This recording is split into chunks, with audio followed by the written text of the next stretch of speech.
Hey, it's Wrestling Uncensored. What's up, everybody? Tonight on the show, we're previewing SummerSlam, so let's do that.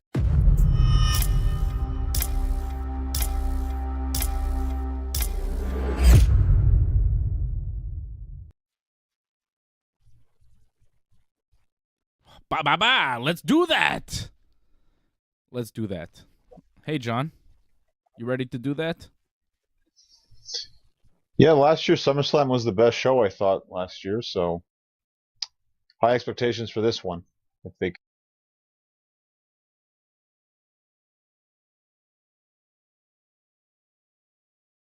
in wrestling. Hey, I got muted too. There you go. We both got muted all of a sudden. We were both...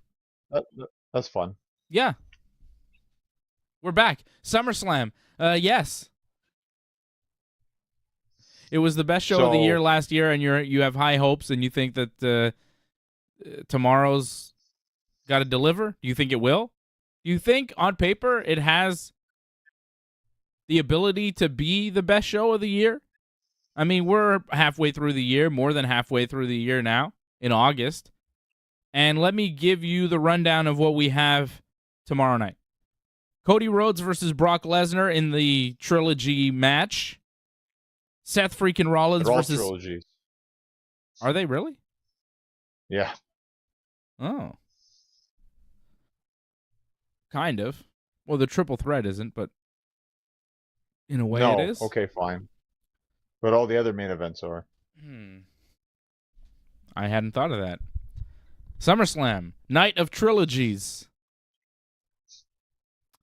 Cody versus Brock. It's 1-1 between those two, right? This is the rubber match. Seth Freakin versus Finn Balor.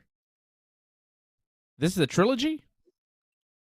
Well, because Seth beat Finn in the tournament, and then he beat him on the last Premium Live event, which I think was Money in the Bank, right? Okay. Yeah, so it's 2-0 Seth. Yeah. Be 3-0 soon. Yeah, probably. Seth Freakin defending the World Heavyweight title there against Finn. Asuka defending her WWE Women's title against Charlotte Flair and Bianca in a triple threat. We had some cool little promos for that match tonight on SmackDown. Roman Reigns versus Jey Uso in tribal combat for the undisputed WWE Universal Championship and the head of the table seat.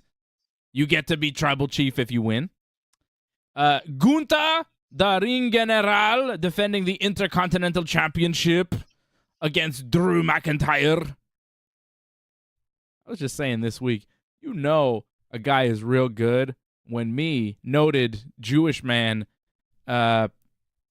thinks the guy with the Nazi gimmick is like the best thing going in wrestling. You know Gunther's good when that Nazi-ass gimmick is parading around and I'm like, yes, give me more of that. Can't help it. It's fantastic. I digress. Ronda Rousey versus Shayna Baszler in the MMA rules match and the Slim Jim Summer Jam Battle Royal. Summer Jam? Slim Jim Summer Jam. How did you get that one? I don't know. Summer Jam is a rap concert put on by Hot 97. It was really big in the early 2000s. Jay-Z took over Summer Jam. Destroyed that shit. Anyways, Slim Jim SummerSlam Battle Royal. 25-man over-the-top Battle Royal. The winner gets... a Slim Jim? Slim Jims? Yeah, I would think. Big Slim Jim. A lifetime supply of Slim Jim. Ooh, yeah. Snap into it. That's pretty good. A sponsorship deal with Slim Jim? I don't think you get that. Pretty, yeah. That'd be pretty good. Could they go from ooh, yeah to yeah? It's a good transition. Just get the ooh out of there and just go yeah. Well, tonight they were. There was a lot of yes tonight. Yeah. Yeah, there was. I just want to give a shout out to the chat. I'm seeing Angelo Contagonis in here. I saw Leor in there. Ryan Katz, CSL Lauren, Jimmy James. Ryan Katz says, someone remind Dave it's obvious George Costanza is in charge of the Yankees. I think Georgie might put a better team on the field. I wish Georgie was in charge. I mean, to be fair, they said like the Yankees weren't this bad when Seinfeld was on the air. So no, they were very good when Seinfeld was on the air. Yeah. They had Jeter on. So We won the World Series, and then Costanza goes, in 6 games. Tremendous. George trying to help their hitting. That was a good one. All right. Do you think that card that I just laid out, that took me a while to get through, can deliver as the card of the year? It's simple. Well, physics. last year I didn't think it would. I didn't think last year it was going to be the best show, but it ended up being the best show. So, again, just because on paper it doesn't look like it's the best, WWE has the talent to pull it off. Last year, I thought Roman Brock, that was my favorite match last year. And who knows with this Roman J match, because it's anything goes, so anything can happen. And there's going to be flaming sticks, apparently. They keep saying flaming sticks all the time. So you're expecting a lot of fire. Fire! You want flaming sticks. They said it like 3 times now, like flaming sticks throughout this program. Flaming sticks. I don't know what that means. I do not know what that means. I hope we see it, though. I do hope they deliver on the flaming sticks. I thought there was supposed to be no interference by family members in this Tribal Rules match. Meanwhile, tonight on SmackDown, they're like, Jey Uso's beating up Solo, so he doesn't interfere tomorrow. I'm like, I thought he wasn't allowed to interfere. I thought that was part of the whole concept. But it's also anything goes. So anything goes. But wouldn't the tribal leaders be mad if he, cheated in the Tribal Rules match? Like, if Roman wins, but he has Solo Sikoa helping him, and it's not part of Tribal Rules, shouldn't Rikishi and the Wild Samoans come out after and slap Roman in the face? I did like Rikishi was in the package that they aired tonight, so maybe we'll see Rikishi tomorrow. That'd be kind of cool. I think we might see Big Quiche. We might see somebody from the Anoa'i family. I don't think it's just going to be the guys we normally see. I think after the match, there's going to be some sort of presentation to Roman with a lei, They've done that before. Mm-hmm. They showed that on a video package where the Wild Samoans, his father, and Afa. Was it after BJ even, too, I think? Hey, John, pop quiz. Which one is Roman's dad, Afa or Sika? Afa. It's Sika. Oh, it's Sika. Wow, I screwed that up. Sorry. That's a tough one. Nobody knows. I'm pretty sure it's Sika. Did I get that wrong? I'm pretty sure Roman's dad is Sika. I thought it was Afa, but I could be wrong. I'm pretty sure it's Sika. Sika Anoa'i, father to Rosie and Roman. Yeah, it's Sika. There you go, yeah. Wow. Very rare that I know a weird bit of wrestling trivia that you don't. You're better at the dates. I get the family stuff pretty good. I'm not bad at that, I guess. I think we might see Sika and Afa. Sika and Afa, they're still kicking around. These guys have been around for a while. 78 years old, Sika. I don't know how old Afa is. But Sika... They want to make it out there, though. Traveling might be tough.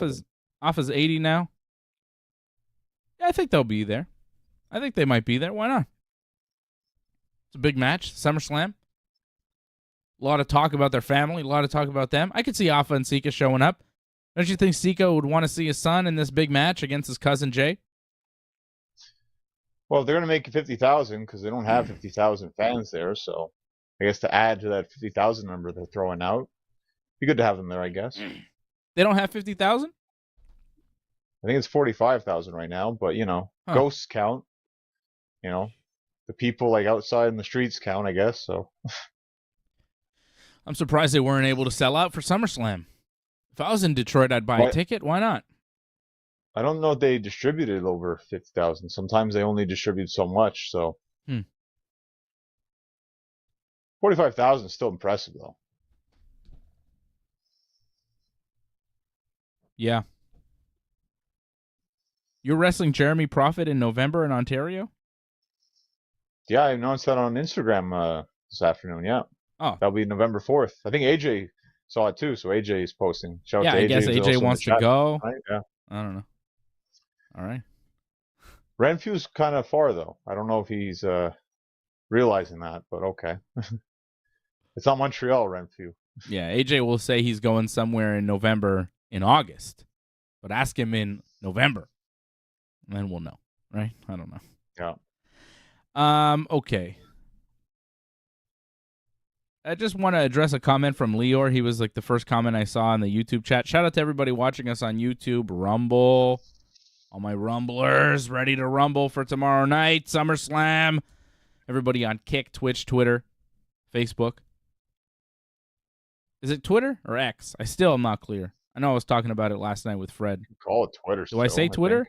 No. It's still like, isn't that the name technically right now? I'm not sure. I see where it's called X. I think the symbol is just an X, isn't it? I don't know, because when you go to tweet and post, it's like I think it's all X. There's a lot of X's going around. I'm not sure what it is, but I'm still calling it Twitter until somebody's like, "Oh, it's lame to call it Twitter. It's X, man." You know, until they start going there. But I don't think they're gonna go there. Not yet, anyways. Leor commented earlier, and he said, "Hurt Business 2.0 coming out as heels, and the crowd cheering them was the funniest and most entertaining part of the show." And that is correct. That was fantastic. Like, well, whoa. Sorry, lost you. It's okay. It's all right. I mean, who's to say they were supposed to be heels? Like, just because they attacked two babyface tag teams, like they're supposed to be heels? It was kind of a heelish move to just ruin a match and attack these guys. Nobody told the crowd in Dayton, Ohio that they were heels because they cheered them. I mean, we saw it was a repackage of the Street Profits. Mm-hmm. They come out in suits. They attack Anderson and Gallows and who were they wrestling? Butch and Ridge. The Ball and Brutes. Yeah. And they get attacked by the Street Profits, and the match goes to a no contest on SmackDown, right? And then they beat up both teams after the match, and the fans are cheering the Street Profits. Yeah, I'm not listening to Jimmy James, though. I don't care about that. I don't care what Jimmy James is saying. I got to hear it from more people than just that guy, Jimmy James, who I think is the boss on News Radio. I'm not sure. And so then Bobby Lashley comes out, too, and he gets cheered. Like, the crowd is like, Bobby, Bobby. And I'm like, they cheered for Bobby, yeah. I think this was supposed to be a heel turn, but the crowd was like, what? But really what it is because they're both kind of babyface teams, right?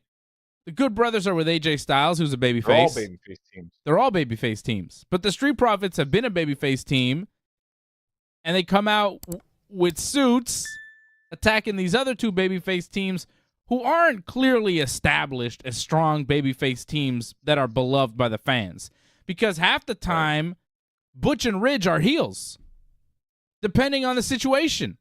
Depending on the situation, yeah. So they're not really established as a real clear babyface tag team. The Good Brothers you never see on TV, and they're not really established as anything. So when you go and interrupt their match, it's something happening to interrupt this boring-ass match that nobody asked for. So, of course, the crowd's going to pop. Bobby Lashley comes out looking all muscular. Yeah, why not chant his name? Hey, there's Bobby Lashley. We haven't seen him in a while. This is his return. Bobby, Bobby.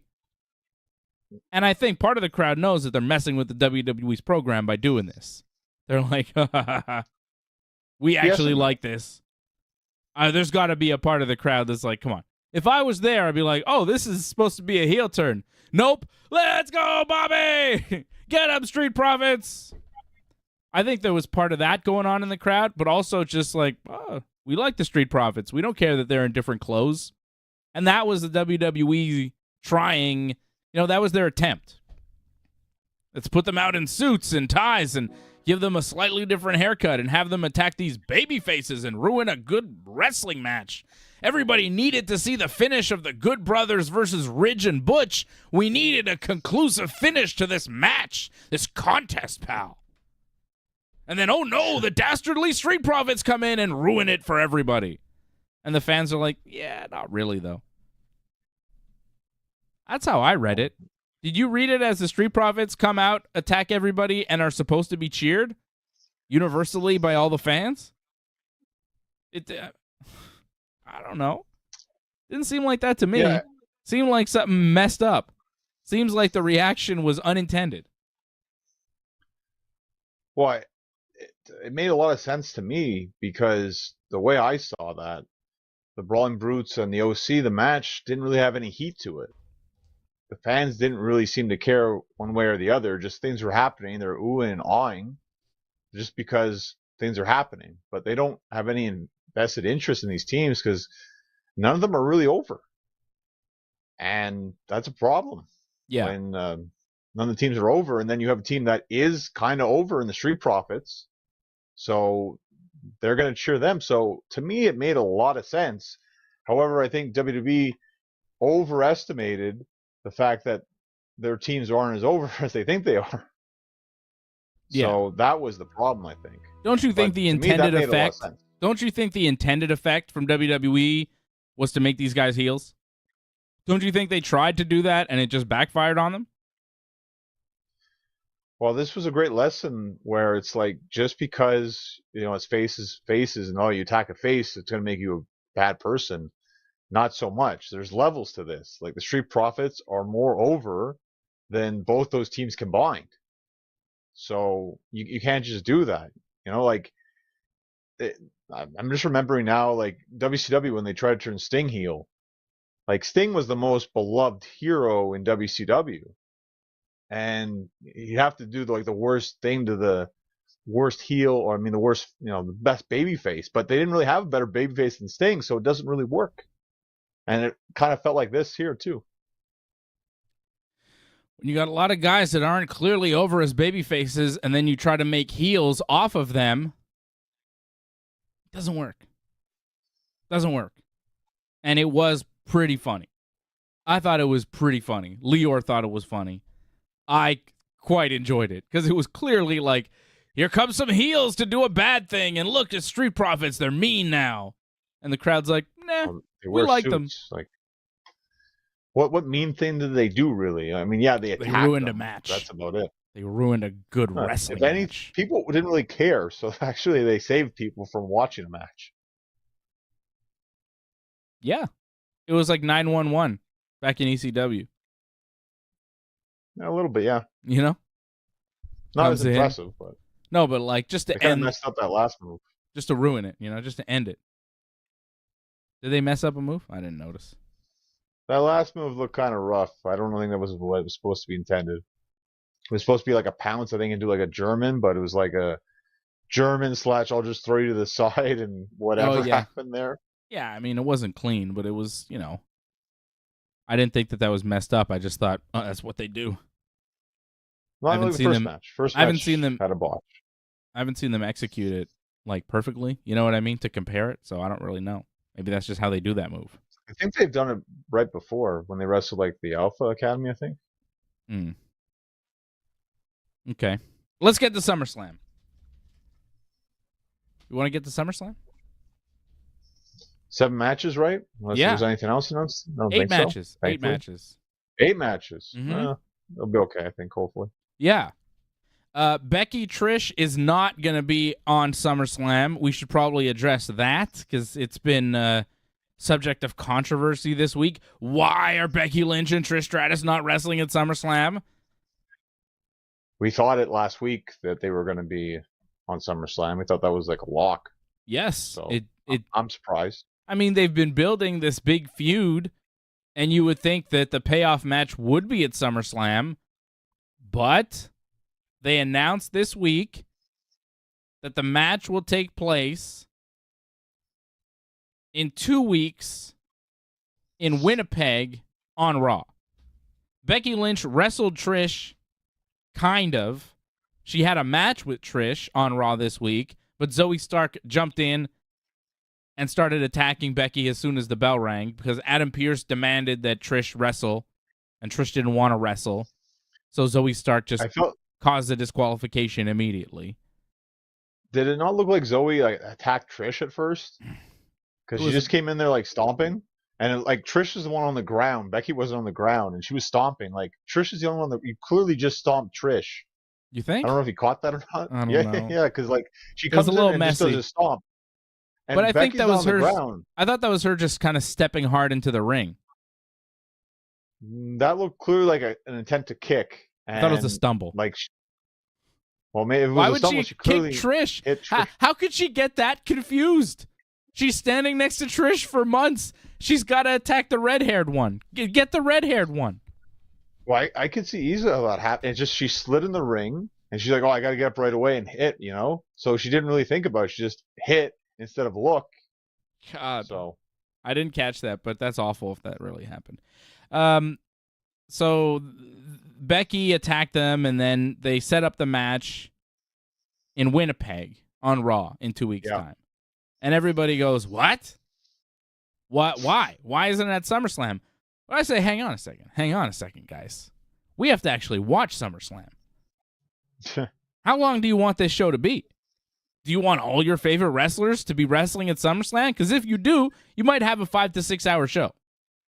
And I don't think you're going to enjoy that. Remember past SummerSlams, like 14 matches? It was like a WrestleMania one night thing. Ridiculous. No wrestling show. No wrestling show should be over 3.5 hours. Ridiculous. Don't give me a 4-hour show. I'm talking to you, AEW. But no 4-hour shows. 7, 8 matches max. But you better rush 1 or 2 of those matches. Because I don't want to sit there for 3 to 4 hours. 4 hours, man, that's too much. 3.5, okay. Fine. If this show goes 8 to 11:30 Eastern time tomorrow night, I'm fine with it. If it goes past midnight, we got a problem, brother. I'd still be worried with this. I mean, we might have long matches, I think, tomorrow. So this could still be a very late night with 8 matches. I think it'll go to midnight. I think it'll go to about midnight. It might finish a little bit shy of 12 o'clock, I think. 8 matches, I think it'll go 8 to 11:57 or something. Roman and Jay will get all the time they need.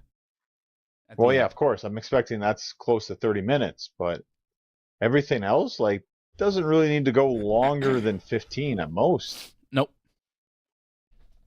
Not even Cody and Brock. I think that shorter is better on that one, to be honest. Yeah, it's Brock. Violence. That's all you need. I think you go. Well, that's also. We'll talk about it. Do you think it'll be over? You think it'll be over 4 hours, the show, though? So it really starts at 8. We're not counting the kickoff thing because nothing happens on the kickoff. It's not real. So at 8 o'clock, I could see it ending 11:30-ish. You could see that. Yeah. Hopefully. So people complaining about Trish and Becky not being on the show, what do you want? What do you really want? Do you want it to be added to the show and you want the show to end past midnight? You want the show to be 4.5 hours, 5 hours? How long do you want SummerSlam to be? People like to complain about things, but then when it's actually put into practice, then they're going to complain about that. Oh, the show was too long. Well, you wanted more matches. Give me 3 matches at SummerSlam. I'm happy. Give me Cody Brock. Give me Asuka, Charlotte, Bianca. And give me Ronda and Shayna, and I'm good. Honestly. I struggled to find a third match that I really needed. I'm not looking forward to Ronda and Shayna, but okay, wow. I like them. I got a lot of respect for them as, people. I'd rather see them in a match instead of this MMA rules thing. I'm worried about that. I feel the stipulation might hurt it. I think it might be fun, but it might suck too. Anytime you do MMA rules pro wrestling, it could go real bad. Or, it's been done decently, but most of the time it isn't. Rarely. Yeah. Yeah, it's rare when it happens. I think Ronda and Shayna could do it, though. If anybody could do it, it would make sense that they could, and hopefully they can. But honestly, 3 matches, and I'm good. And don't say, it's not enough women's wrestling on the show. There's 2 women's matches? I guess that's not that much. I'll be honest. It's not that much. Rhea should have been on the show, but oh well. Yeah, how come Rhea Ripley isn't on the show, though? She's the biggest star in the company. What's going on? Yeah. But I agree, not having a lot of matches. I thought Rhea was on the show. See, I thought we got Rhea Raquel squeezed in there at the last minute, but we don't. it's not a ton of women's matches on the show. 2 women's matches, 6 men's matches, including the Slim Jim Battle Royal. Like, I don't know. When we started this, we thought there'd be at least 3 women's matches on the card, if not 4, with Rhea against Raquel and then Trish and Becky. For those matches to be the ones cut and others not is like, oh, okay, well, there might be something there. Well, yeah, but you can understand why. The Battle Royal, that's for sponsorship, so they can't really cut that. You can't cut the Battle Royal because it's Slim Jim, and there's probably $1 million made by just naming that match and having the match on pay-per-view. Gunther and Drew McIntyre is probably going to be match of the night. So I don't want to cut that. But you could have. Probably a title change. But you could have. Change on that one. If there's a title change, okay, put it on SummerSlam. But if there's no title change, you could have put it on Raw in 2 weeks in Winnipeg.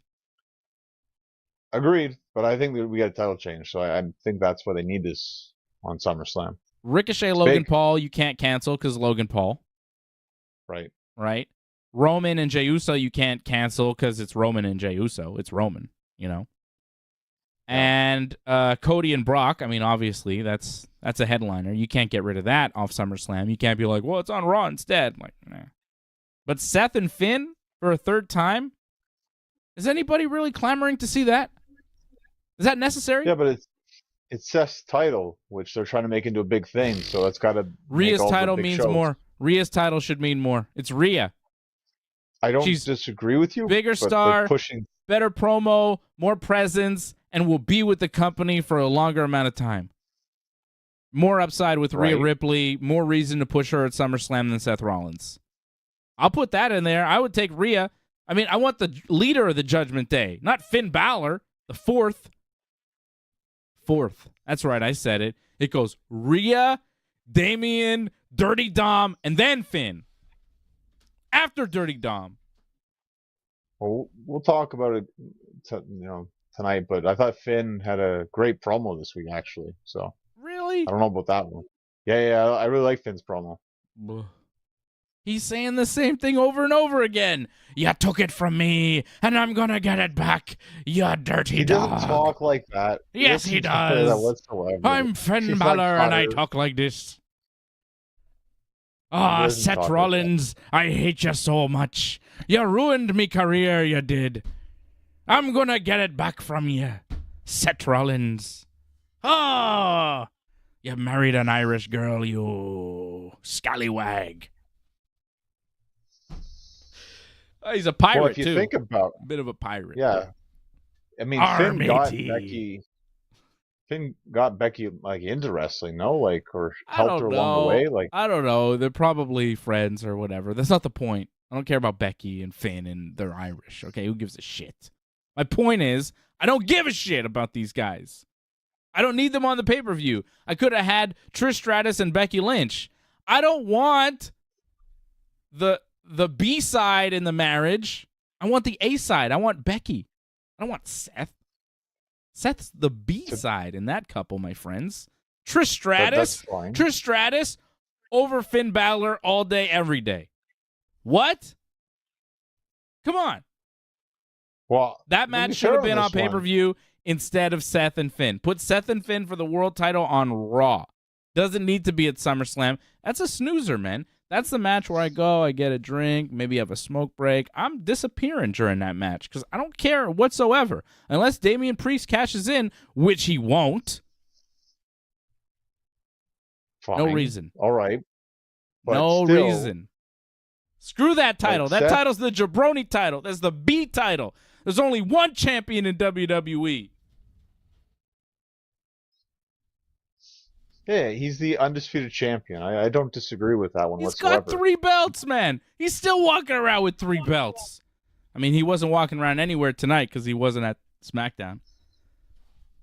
But when he goes around, 3 belts, man. Come on. Seth is a champion. That belt means nothing. It means less than Gunther's belt. It means less than the Intercontinental Championship. For several reasons. Mostly because of who's holding it. Yeah, but this is why they got to put it on big premium live events to make it seem like it's a bigger title than what you've been saying. They got to put over that it's prestigious and that's important. It's one of the main events of SummerSlam. But we're not buying it. We're not buying it. You're not buying it. I'm not buying it. Nobody's buying their bullshit. It's like, oh, okay, whatever. You still have 6 men's matches compared to 2 women's matches, and you put Seth and Finn, 2 inconsequential motherfuckers, on your show when you could have had Trish Stratus and Becky Lynch. But quality. You got to think about quality here. Yeah. Seth and Finn, it's a better match than Becky versus Trish. When are you going to learn, man? It's not about who could do a nicer fucking hip toss. No one gives a shit about the match quality. If match quality meant something, Mustafa Ali would be on TV. Finn Balor would be a much bigger star than he is. But you know what? Match quality doesn't mean shit. Because look at him. And look at the beef, pal. Remember that beef promo that Vince cut where he had all these muscle men and he looked at Finn and he's like, look at you. What do I want you for? He wasn't lying. That wasn't a promo. That was just telling the truth in the ring. Finn is vanilla. I like him. I'm a fan. But you gotta call it the way it is, man. He's never been super over in WWE. And his promo work, you may like it, but it's not caught fire with anybody. This match means nothing to me. I don't want it. Well, it's been overdone. That's the problem with it. But it's still a good match. Better than Becky and Trish. But the moves mean nothing if you don't care. Like, the moves don't mean anything. Do all the moves. I don't care. It's practice. It means nothing if there's nothing behind it. If I don't care who wins even. I don't even care who wins. If Seth retains, fine, expected, whatever. If Finn wins, right, whatever, you know. I think I would be a little bit pleasantly surprised if Finn won, because I think that the Judgment Day should really just take over Raw at this point, with Rhea as the women's champion and Damian Priest with Money in the Bank and Filthy Dominic with the North American Championship. Finn's the only guy standing there naked without a belt. Give him Seth's belt just to make the picture complete. No really other reason than that. Complete the picture, make the pose look better when they finish it on Raw, and then you have a little bit of friction. Damian Priest, like, is he going to cash in on his buddy Finn here? He's got the option to cash in on anybody. Why would he cash in on Finn? But they've been teasing that. So go there. Go in that direction. Get Seth away. Do something else with Seth. Have him lose to Cody 3 more times. Because what happens if Seth wins, right? Who's next? Cody? Makes most sense. Would be Cody, no? But you're going to do Seth Cody at what pay-per-view? I think it's Payback's the next one. Oh, dude, that's kind of a weak, you know? Pittsburgh, September, Payback. And then they got Fastlane in October and Survivor Series in November. It's kind of a mid pay-per-view to do Cody, Seth, and like, does Cody win? Cody would be a much better champion than Seth. Much better. Yeah, but Cody also beat Seth like 3 times in a row. Mm-hmm. So I imagine we do a series of matches. What? Why? It would make no sense. He's got his number. He beat him 3 times. He beat him with a torn pec in Hell in a Cell. Why should Seth ever be able to beat Cody? It's a new Seth now. Now that he's the champion. It's a different Imagine a guy fighting a guy 3 times in MMA, beating him 3 times. The 3rd time, his pec was torn. And then MMA fans are like, yeah, let's do it again. And then imagine that guy, the other guy, the Seth Rollins guy, winning a fight. Not realistic to me. I don't want to see that. Seth and Cody, to me, is done. It's a done issue. You know? It's like, he beat him 3 times. He beat him with a torn pec. And they've told you he beat him with a torn pec over and over again. It's not like they've tried to sweep it under the rug and make you forget. They just did a whole documentary about it. which was pretty good, by the way. I didn't mind it. It was decent. But I don't want to see Cody and Seth. I think it's done. It's finished. The only thing that's left now is for Cody to just take that belt away from Seth. And if you go and do the rematch at Payback, whatever, and Seth wins, like, it's hard to buy. It's really hard to buy. Even if Cody has like an injury from the Brock Lesnar match. Because we've seen Cody with an injury that required surgery beating Seth Rollins. Right, yeah. No point, man. I don't want to go there. I don't think Cody should be going up against Seth. And, I don't think he should go up against Seth and win the title right now. I don't think it's the right time. I don't think it's the right time for Cody to just kind of be like, oh, well, I beat Brock. Now I'm going to wrestle Seth, and here's the belt, and all right. But I also don't think Seth should beat Cody. So I don't think we should go there at all.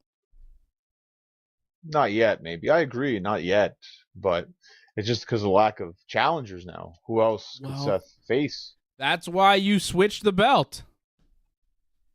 Because you have something here with Damian Priest and Finn Balor.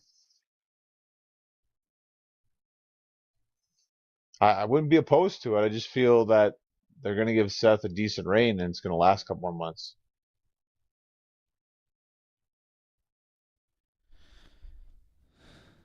AJ's thinking I'm being too harsh on Finn Balor. I don't think I'm being too harsh on Finn Balor. I just think, you're harsh on Connor, so he thinks you're harsh on Finn, Conor McGregor. Yeah, well, AJ's a big Connor nut hugger, so what's he going to do? Meanness. So mean. Ray Cruz says, I thought Seth was injured. Is Seth injured? I didn't hear anything about that. Well, Seth just said, he has a bad back that he should have had surgery on a while back, and eventually he'll have to, but he's going to keep being the champion for now, so. For now? For now. That sounds like maybe a man who needs time off. That sounds like after WrestleMania he'll take time off kind of thing. WrestleMania? We just had a WrestleMania a couple months ago, man. You talking about next year's WrestleMania? That's what I'm talking about, yeah. 2024. I think Seth would hang out for then, yeah, for sure. It's a long time, man. It's a lot. If you need back surgery, too, it's like, man, I don't know. Tough. I think you go with Finn. I think Finn is the move, but I don't think they're going to do it. So Finn's your pick? No. Finn's your pick, then? No. Oh, he's not your pick. Okay. No. I think they should, but how many times, should they do something and then they just do the opposite? I don't think Finn will win. Many times. Yeah. I think Seth will win. You think Seth will win too? Yeah, right? Seems like the pick. I got Seth too. Yeah. He's the franchise of Raw right now. He runs the show. I feel like the Judgment Day is more the main thing on Raw. Well, they're the main heels. They're the main heels, and he's the main good guy, which is weird, but it's the way it is. But they got so many things going on for them. Judgment Day. Different pieces to the puzzle. They got the Money in the Bank. They got Dominic Mysterio, who might be the biggest heel in pro wrestling right now. Rhea Ripley. I doubt that. But... Who gets more heat? A lot of people got a lot of heat in wrestling right now. It's a lot of good heels. Don Callis comes to mind. Yeah, I was going to say that, yeah. He's one of them. Him and Dominic, though, get booed out of promos. And they're the only guys who are getting consistently booed out of their promo by every building they go to. And Callis, I feel like maybe not every building, but Dominic Mysterio, that guy tries to talk, and it's like, boo, everybody in the building. Well, if you notice on Raw this week, it seems to be a thing now where they just will boo people. They did it to Trish.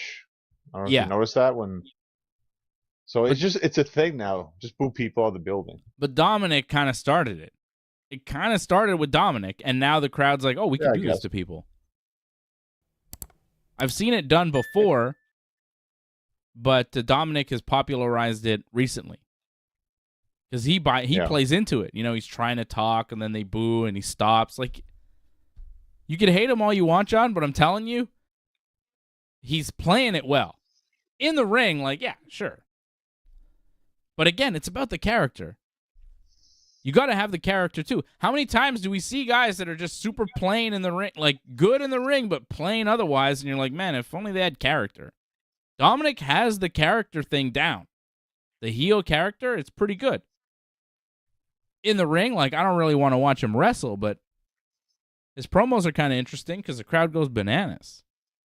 I like to see the crowd angry. It's good. Yeah, he doesn't say anything. So, yeah, it's a good promo. He doesn't say anything. Yeah, okay. Well, Rhea, that's kind of a great spot for Rhea, too, because Rhea has become more over in this whole process. And the crowd, right. The crowd kind of likes Rhea, you know? And Dominic is there associated with her, and then he's booed out of the building. And he tries to talk and it doesn't work. So then she grabs the mic and she's like, let me tell you what you should say, Dominic, you know. And she's speaking for Dom, and it's fantastic. She's really found some sort of character there, too. It's really good. And if you made Finn the world champion, like, I think it could get better. I don't see them doing it. But I think Rhea and Dominic are the stars of that group. I'm not saying it's a bad group overall. I'm not buying Dominic's character whatsoever. It's not very believable. The wrestling obviously is not very good. It's just something they force down our throats, and eventually you're just starting to, I'll accept this. Because what else are they going to give me? Well, and you look at the rest of Raw, and it's not much good. Like the Dominic Mysterio babyface cheer for him, he's with Ray character was pretty mid. And they ran that for a while with Seth Rollins and all that stuff, and I didn't like that. That was not good. But now Dominic with the mullet and Dirty Dom. Like Dominic Mysterio, Ray's son, not so fun.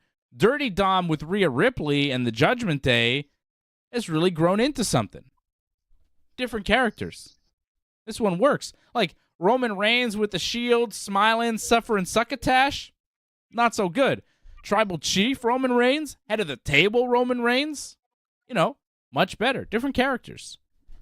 More believable. More themselves. Well, what was great about Roman is he actually gave himself the moniker Tribal Chief instead of Cody Rhodes just one day saying, he's Dirty Dom. And suddenly, that's his nickname. Like, it doesn't have the same thing. Maybe it sounds good, but the fact that it came from Cody. Why not? Look, Cody's daddy gave a lot of people a lot of names that stuck throughout the years, baby. So, wasn't he like Dirty Dusty Rhodes too at one point or something? Maybe. But like Dusty named people forever. Like Dusty was a brilliant wrestling mind and booker, and his son threw out Dirty Dom, and it stuck. Like, why is that bad? That seems because he didn't create it himself. His enemy gave it to him. So what? Degeneration X. Bret Hart called them degenerates, and then they ran with it. No, they turned that into something themselves. They turned that into Generation X. He just called them degenerates, and then they spin that into their own thing. You are nitpicking here, trying to just take everything away from Filthy Dominic. Rude. I like him. I like his attitude. I like his little mustache. I like his little hair. I like how he's with Rhea Ripley. I like their energy together. I like it. We got chemistry. It's hard to come by in pro wrestling. Heat. It's a nice chemistry, little thing they have. Character, charisma.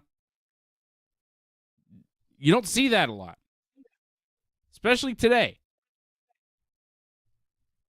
So I wouldn't dismiss it so quickly, Well, it's couples in wrestling. You don't see that much anymore. So it's actually refreshing to see that again and to show that it still works very well. Yeah. So they're doing that well. Who do you think is working more as a heel right now? Dominic Mysterio or Grayson Waller? Well, of course, Dominic. But Grayson, you know what I mean? it hasn't been executed well. Well, they're trying. He's trying. They think he's charismatic. They gave him an interview show. Like, they clearly think he's going to... But what's actually working? Dirty Dom.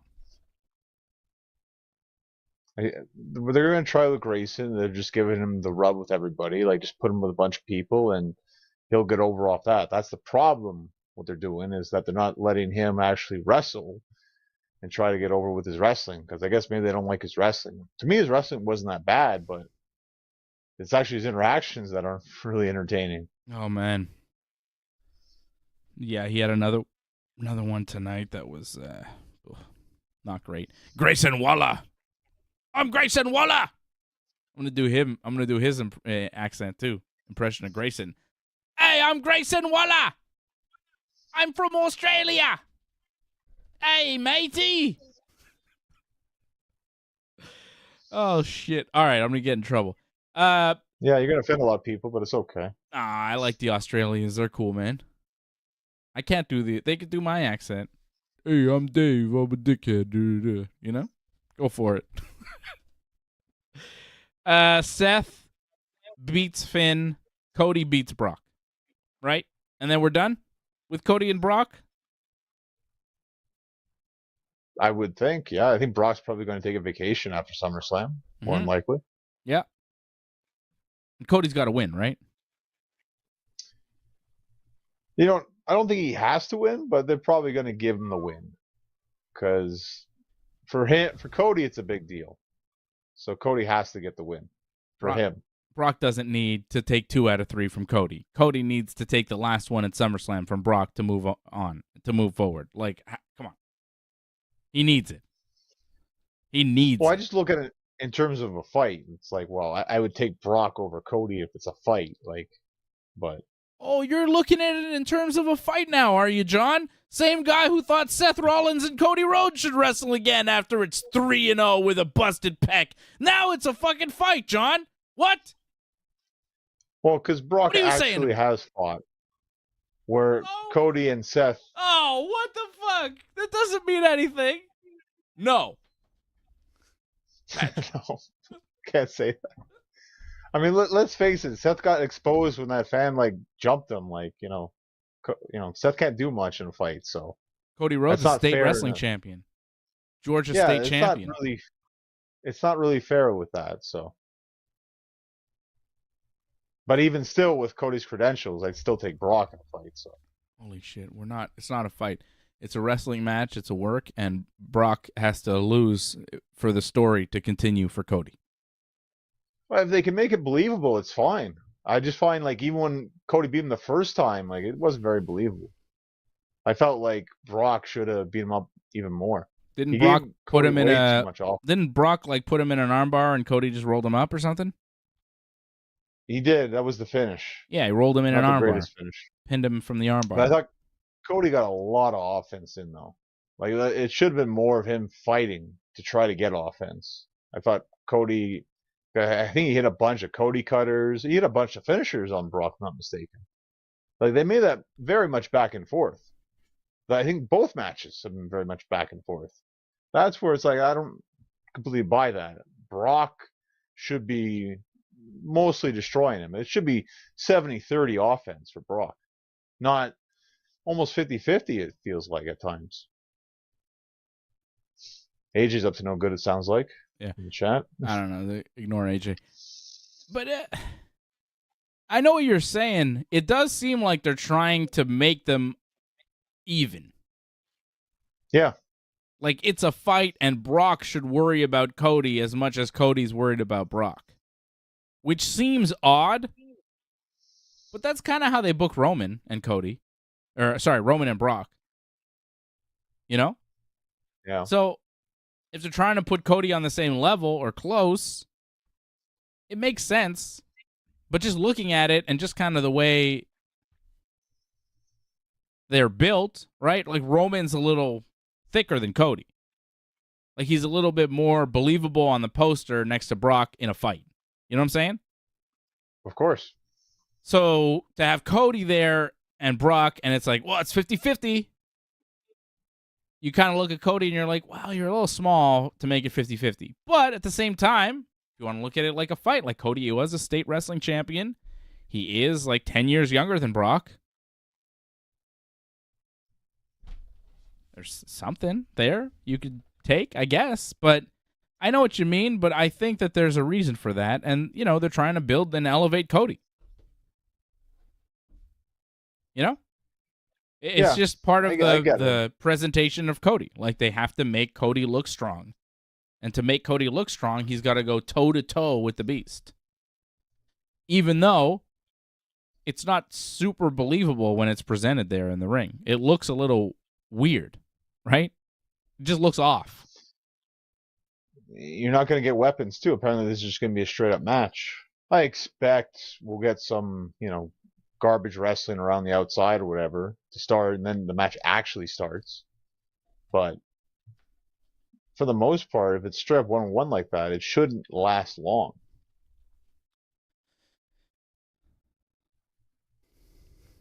Unless, the way to beat Brock is to drag him into deep waters and make him turn fully red. Turn him into a lobster and cook him. How red will Brock be? What will Brock's skin tone look like 5 minutes into the match? Should we take bets on that? I think he'll be very orange. Maybe later on he'll turn red, but he'll start very orange, then go full tomato by the end of the match. God, I hope he's okay. Every match he looks so unhealthy. But dangerous and scary. I don't know what's going on with him. I'm looking forward to the match because it's Brock Lesnar, it's Cody Rhodes. I like them both. I think they're great. I think Cody wins. I think he has to win. The promo this week was like, all right. Brock came out. Sorry, what did you say? Cody. More than likely. Brock's promo this week, was kind of talked about Cody and going to kick Cody's ass and NC2A champ, UFC champ, WWE champ, and come out and shake my hand, Cody. And then they shake hands. And then Cody, as Brock leaves, Brock kind of bumps Cody's shoulder. Cody doesn't like it, does a dive on Brock, and then Brock proceeds to beat the shit out of Cody, hits him with the steps. Cody gets up. As Brock is leaving, Brock goes back, beats him up again, hits him with the F5, leaves him laying. I mean, that's kind of made for Cody to win here. How about some of the other matches on the card? Roman Reigns against Jey Uso. Tribal Combat for the Universal Championship. Seems like a slam dunk Roman Reigns win here. No Roman on SmackDown tonight. We had Jey Uso wrestling his brother, Solo Sikoa, and he actually beat Solo clean. Something you don't see. Yeah, he needed to going into the match with Roman to make you believe, but you don't see Solo taking too many clean losses or losses at all.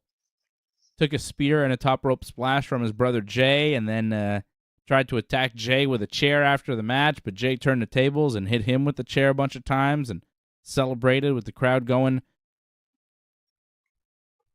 for Jey Uso there. They were quite happy with Jay at the end of SmackDown, which was the main event of SmackDown. No Roman on the show. Paul Heyman cut a promo earlier in the night about the tribal combat and all of this stuff. And Jey Uso came out and said some things, and now we will have the match. Roman's got to win. I think it'll be a lot of, talking and theatrics and acting. A lot of wrestle acting in this. Not so much wrestling, more acting. Maybe there'll be some weapons. Maybe there'll be some flaming sticks. Johnny is really hoping there's flaming sticks. I don't have high hopes. Flaming sticks. I don't have high hopes for this match. Like, Jey Uso and Roman Reigns, like, they could try to build up whatever personal issue that they want and the bloodline and all of this stuff, but I'm kind of over it because I know it's all fake. They love each other. This is just these two guys having a good time. Like, there's no real competition. This is family. This is a moment for them. They're enjoying it. They're happy to be there. They get the headline SummerSlam. It's another great accomplishment for them and the family and all that stuff. It's a celebration of who they are and all that. But as far as a wrestling feud, it's not a real wrestling feud. You can't believe. Watch the Jey Uso SummerSlam like home thing they did you? What do you mean? They talked about it on SmackDown. There's like a Jey Uso like leading up to SummerSlam. They did like a home thing, like him training Yeah. with his kid and all that. So? Did you saw what his kid said? No. I missed it. I was It's talking like to my kid. Oh, well, Jay asked him, well, who do you think's going to win? Well, I think it's, and then he's like hesitating, like, well, I think it's going to be Uncle Joe. And then he's like wrapping his arm around his kid. He's like, shh. So clearly, like, I think somebody already knew in the family. Well, they wouldn't air that. Well, because he played it off where it's like, that's what happened last time. It's not going to happen this time. Right. But I don't know. I feel like maybe something almost slipped there. That's what it seemed like. I don't think it was I mean, I didn't really pay attention to that promo because I'm just over it. Well, let's be honest too. Like, you didn't like their first two matches whatsoever. So yeah, I don't think you're looking forward to the third match. I don't care. Like, I don't believe the heat between them. I don't believe any of the promos. I don't believe the tribal chief stuff. It's all made up wrestling stuff for drama, and I'm like over it. It's overly dramatic. It's kind of dumb. They've been doing this stuff forever with the bloodline, and I just want it to go away. Right. I like Roman. I think he's cool. His entrance is good and everything, but this kind of inter-bloodline feuding, I'm just like, whatever. These guys aren't going to beat Roman. And if they do, it'd be bad. It'd be a bad move. I don't know what's going to happen. Maybe Jimmy Uso will come back and get involved in some way, maybe help his brother. But in the end, I think Roman will win. Still be champion, still be tribal chief, whatever that means. Basically means he's the champion. He has Solo Sikoa and Paul Heyman with him. Like, I really don't know what it is supposed to mean for us, the viewers of wrestling. He's cool, but this match really does nothing for me. Nothing. Well, again, Roman earned a lot of credit last year. Last year, SummerSlam, fantastic. Thought that was the best match we saw in wrestling last year. So I will give Roman like the benefit of the doubt here, where it's like if he can do that last year, I think he can do it again this year. Are you forgetting that he had Brock Lesnar in a forklift last year? I mean, it was spectacular. I won't deny that. But I think they have the opportunity here with Jay. They could pull off something really special. I hope you're right. Flaming Sticks got me interested. Yep. Things are on fire, Maybe something will be on fire, and that'll be fun. Family members fighting with fire. Never seen that before in WWE. Wait a second. Yes, I have. Just Rikishi showing up or something. It would just add more to the match. Question is, though, is his ass going to be out? Doesn't need to be. Adds to the gimmick, though. Ass out Rikishi, stink face in that Roman. Pretty good. You're not tribal chief anymore. Take my ass in your face. It's not really necessary. You can do that in Saudi Arabia or something. I don't think they would appreciate that. Rude. A shout out to Harold Schneider, #1 fan, dropping a $10 super chat. Appreciate you, Harold. You are the #1 fan, supporting the team every Friday night here on Wrestling Uncensored. All right, I've had enough of Roman. He's going to win. The match will be, they're going to invest a lot in it. It'll probably be fun. But I feel like I'm going to be here tomorrow night after the show, and I'll say, it was all right, but it was too long. Just drag and drag. Because they drag shit out where I'm like, hit him. You're going to hit him. Just hit him. Hit him already. Hit him. Hit him. Hit him. Oh, he hit him. That's it. Show's over, folks. I'm just like, man, just hit him already, man. Like 10 minutes ago, you should have hit him and finished this goddamn thing. Did he hit him yet? Our bloodline. Yeah, it's fucking dumb, man. It's just stupid shit. And I'm like, fuck this. Dumb shit that I have no time for. The opposite of that is Gunther and Drew McIntyre. Drew! You're going down because the ring general says so. Ryan Katz, it's like 20 more days, right? Lior says, how many days away is Gunther from breaking the record for longest reigning IC champ? Hope he keeps it tomorrow and breaks the record. It'd be terrible if they wasted that on Drew. I agree. Like, he's like 20 days away from being the longest reigning Intercontinental champion of all time. The greatest Intercontinental champion of all time, Gunther. Like, it should be him. Gunther is the man. Give me Gunther. Break the record, beat Drew, break Drew. I hope he beats him. I think he's going to beat him. I'm going with Gunther, the ring general. And how about my man Ludwig Kaiser beating Matt Riddle clean on Raw this week? Just like, take that, Riddle. You suck. After a busted nose, too. Riddle sucks. Kaiser's like Riddle. What happened? You suck, Riddle. Everybody, Imperium over everybody. And Riddle sucks.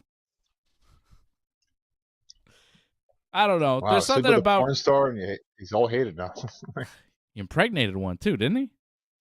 He did, yeah. Congrats. Messy. Congrats.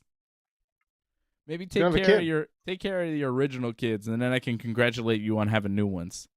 I'm not congratulating anybody on having a new kid with a porn star when his ex-wife is like, you moved states and abandoned your 3 children and me. You left us in the street with nothing. I can't congratulate a man who had that happen to him like, I don't know, less than a year ago, and then this motherfucker's with this porno lady who I've seen pictures of him and her together on the internet, and I'm like, oh, Riddle, what's happening, man? What's going on? And now she's pregnant. I'm not congratulating that. That doesn't sound like something worth congratulating. That sounds like just, poor life choices coming back to haunt you, man. I'm just too real on this show. I don't give a fuck. What's Riddle going to do? I don't think he can cross the border, so I'm good. Maybe he can. Well, I mean, he's a monster. I don't have any hate. I don't have hate for him. I'm just like, come on, man. He's been accused of, like, sexually assaulting people, right? Right. And that thing went away, but didn't really. And his defense of it was not so good, but he kept his job. And then he was still with his wife at the time, right? Family man. Yeah. Yeah. And then he wasn't. And she's like, you just moved, and your kids are wondering where daddy is. And now he turns up with this porno lady who's all jacked in ways. No offense to her. She's probably a lovely gal. But now she's pregnant. And I read something, I don't know who reported this, but WWE's like, WWE, some news site reported this, I'm not sure who, and I'm sorry about it, but I read something where there's like WWE reluctant to push Riddle based on his lifestyle and erratic behaviors.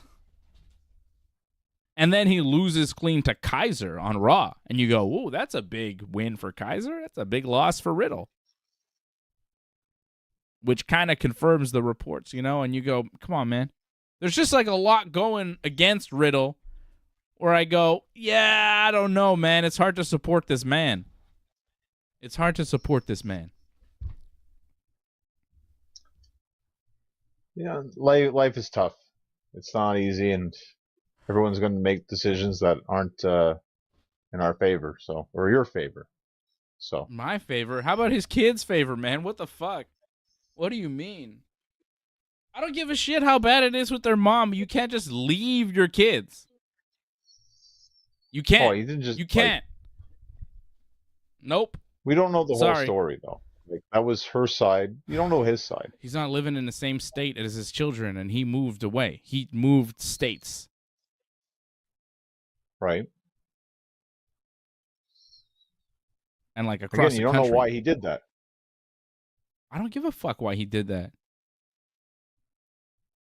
Is he seeing if you're not with your kids, man? I don't give a fuck.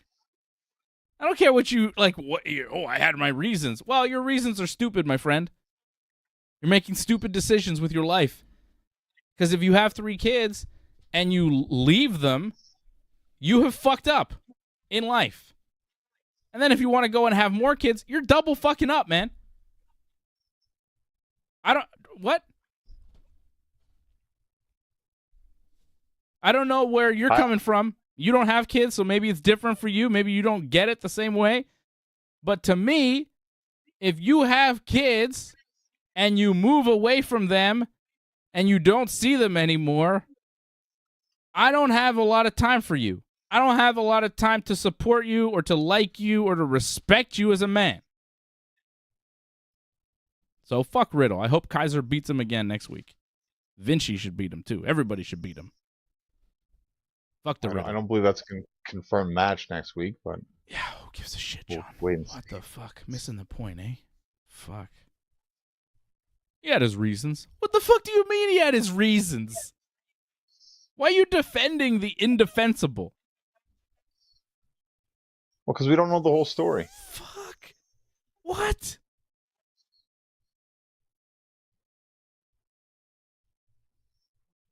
I'm sure he has his side of the story, which I don't understand. At one point he'll reveal it. What's a good reason for abandoning your children and like not living in this, not even close to them? What's a good reason for that? If you're a pro wrestler who's on the road all the time, it's not like he took a job in another state. He's on the road. You fucking broke up with the mom hates your guts. Fine. Move to the next town over. Get a fucking house, get an apartment. You got the money. Get a place near your kids. No, he moved to another state, and the fucking wife is on the internet going, where are you? What? Yeah, it looks bad. I don't see any way to excuse that. If you go, you fucked up. No time for that.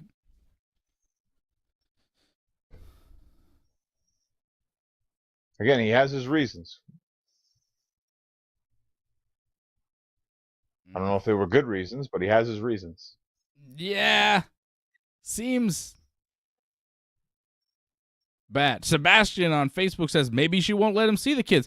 Well, but why move state? Why move from, like, where was he living? Oregon or something to Florida? Like, that's a long way away. I mean, fight it. It's not like he has no rights as a father if she's like, you can't see the kids anymore. Like, you could fight that. You don't just go, oh, well, guess I won't see those kids anymore. Time to make some new ones. What? All right, I don't want to fucking talk about Matt Riddle anymore. Like, I really don't give a shit about him. It was just an offhanded comment about how he sucks and Kaiser beat him, and I liked it on Raw. It's really about Gunther beating Drew McIntyre. Drew McIntyre seems like a fine guy. I really think he's probably fine. Gunther seems like a lovely man as well. So root for those guys. You know? He does. He does. Root for those guys. Those guys seem like good guys. Let's forget about these other guys. I like Gunther to beat Drew McIntyre. I think it'll be match of the night. Those guys hit hard. They're monsters. Legit professional wrestlers. It's for Intercontinental title match at SummerSlam between Drew McIntyre and Gunther. You could put this for the Intercontinental Championship on any SummerSlam in the history of SummerSlams. You know what I'm saying? Like, these guys. There's been some really good ones. It's a really tough company right there. But I'm saying that these guys would have fit in any locker room in the history of WWE. Given their size and abilities and stuff, I think they would have worked on any WWE roster. They are classic pro wrestlers, is what I'm saying. They are classic wrestlers in the sense that they would have worked and been successful in any era of pro wrestling. Yeah, I agree with that. I'm just like, if you're asking me to choose between this and like Bret Hart versus Mr. Perfect or Bret Hart versus Bulldog, that's a little bit different. Like, that's not what I'm saying. Okay, I'm saying you could put this match, if Gunther was the Intercontinental Champion in 1992, you could have him wrestle Drew McIntyre on SummerSlam. You could put this match there, and people would be like, this fits.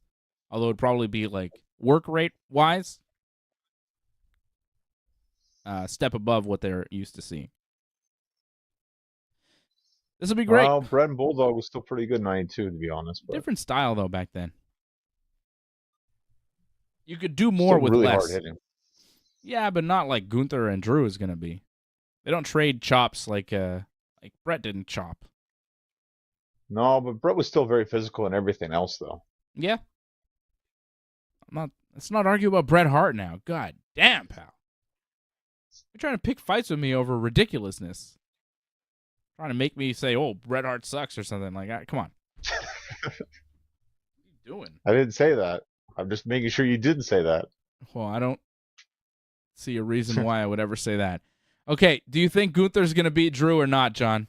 This show's gone on too long. We're not going to talk about AEW tonight. Fuck it. Wow. No, we could. No, we will. We will. We'll get to it, but I don't want to. All right. Well, Drew, I'm going with Drew on this one. You're arguing with me too much. I can't handle it. I don't want to talk about Lufisto either. I don't want to talk about any of this shit. It's just we don't have to talk about that. It's fine. Ugh. Hope she's all right. It's fucking rough. So you got Drew McIntyre winning. You think he's going to be new champion? I'm going with the Gunt. Go with Gunt. It's our first different one so far. There you go. Asuka, Charlotte, Bianca. Triple threat for the WWE Women's title. They all had their little promos tonight on SmackDown. I liked them. I thought they were cool. Charlotte on the yacht there. Asuka. Yep. I really liked Asuka speaking in Japanese and subtitles. It was like, oh, that shit. Works. Finally. You have her saying the things that she says in her language that she's most comfortable with, and you subtitle it, and then we get what she's saying, and it's a great promo. Imagine that. Who's been saying they should be doing that for fucking years? Yep. This guy. I won't disagree with you with that. Maybe have like a translator with her, That'd be pretty good too.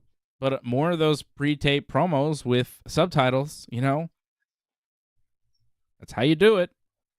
Take a fucking hint, AEW. Hikaru Shida is your new champion, eh? Who is she?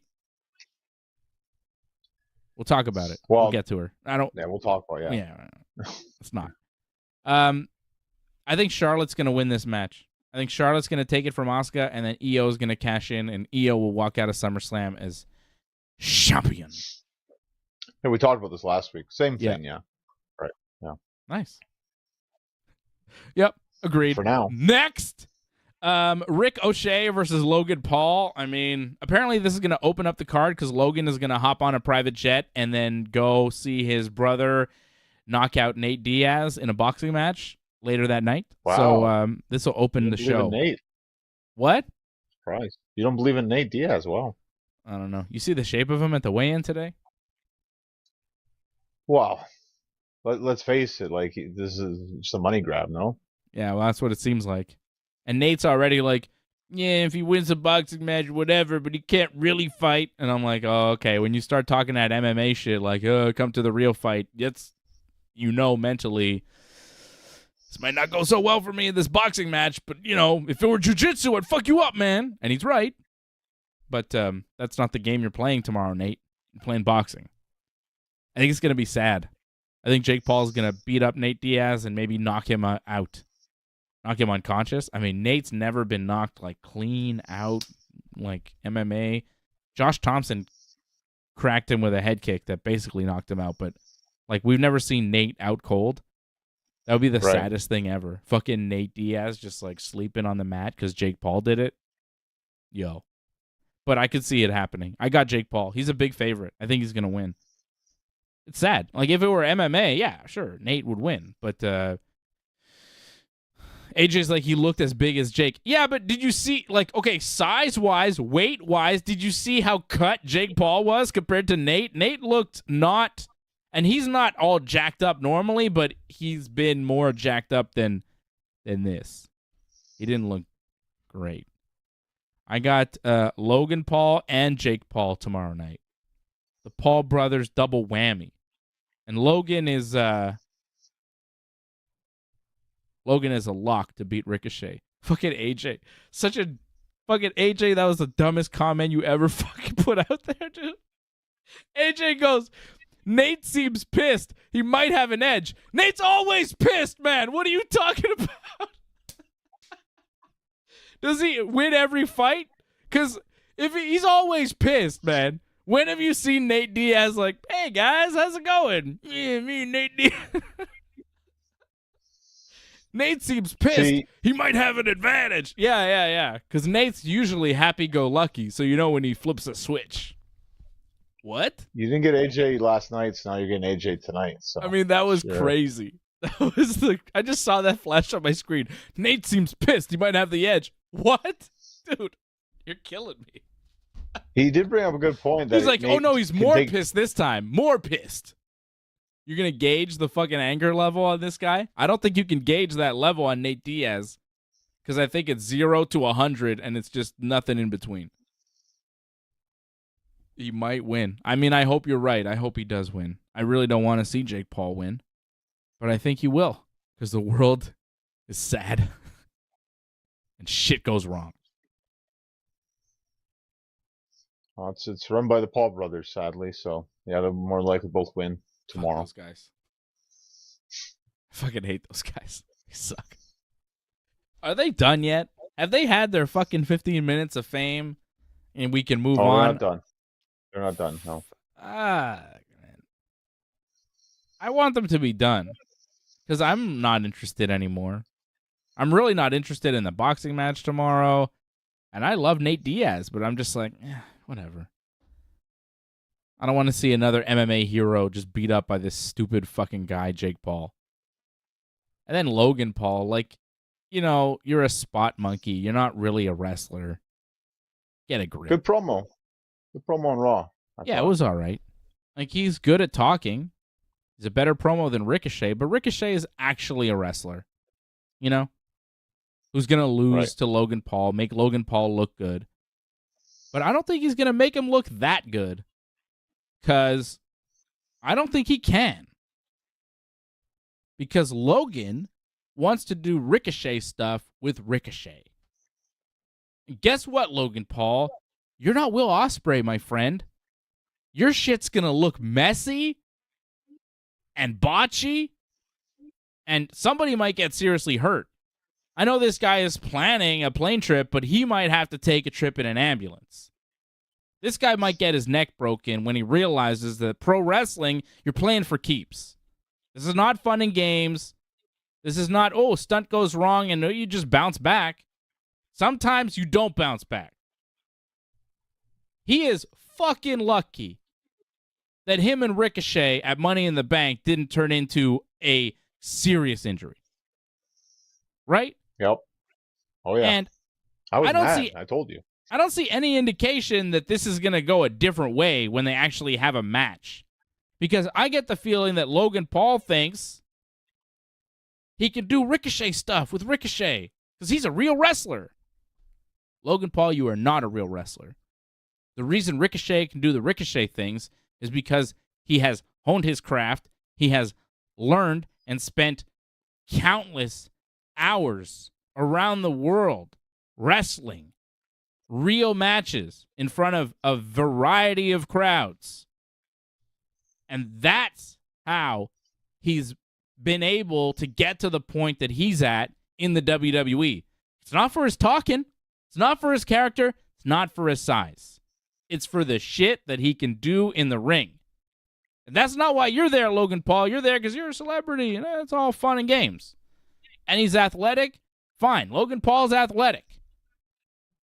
Not as athletic as Ricochet. And if he thinks he can start doing flips and dives and shit with Ricochet, like, maybe they'll pull it off. I hope that they do, and nobody gets hurt. But they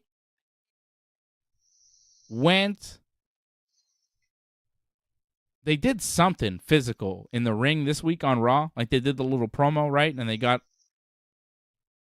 and it was a little shaky. Maybe it was last week or the last time they got physically involved with each other in one of these promos. Like, they tried to go like near the ropes, and I think it was this week, where it was just like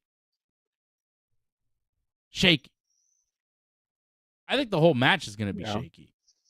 Because this guy is not a professional wrestler. Logan Paul is not a pro wrestler.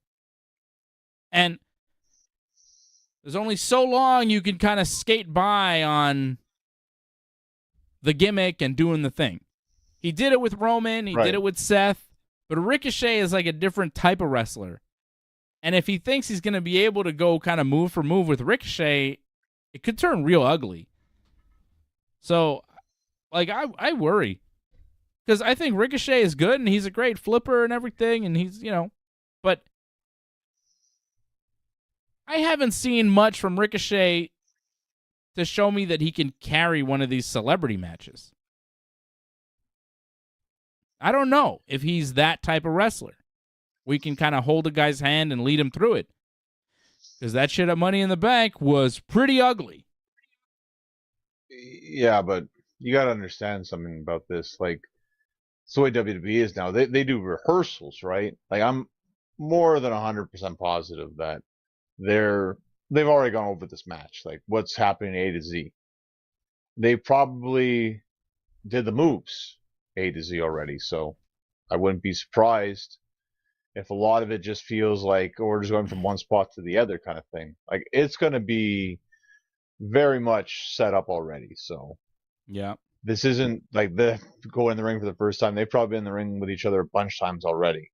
We just didn't see it. So I think they'll be fine. Just maybe there might be some hiccups here and there, but for the most part, it'll be just hardcore gymnastics. But the little physicality they had in the ring this week was awkward. Because that stuff, they don't really go over that much. That's like a little thing. Like, it's like a promo when maybe we'll talk about it kind of thing, whatever, but they don't go over the whole physicality. With matches like this, big matches, A to Z, all the moves. I just think it's real risky going in there when it's live, when there's sweat, when there's a crowd, and you're having a celebrity wrestler come in and try to hit a lot of these high-risk moves. Yeah, so of course, everything's risky. There's a chance everything could screw up. But it's first match too, so less chance of it being wet out there. Yeah. The ropes will probably be dry.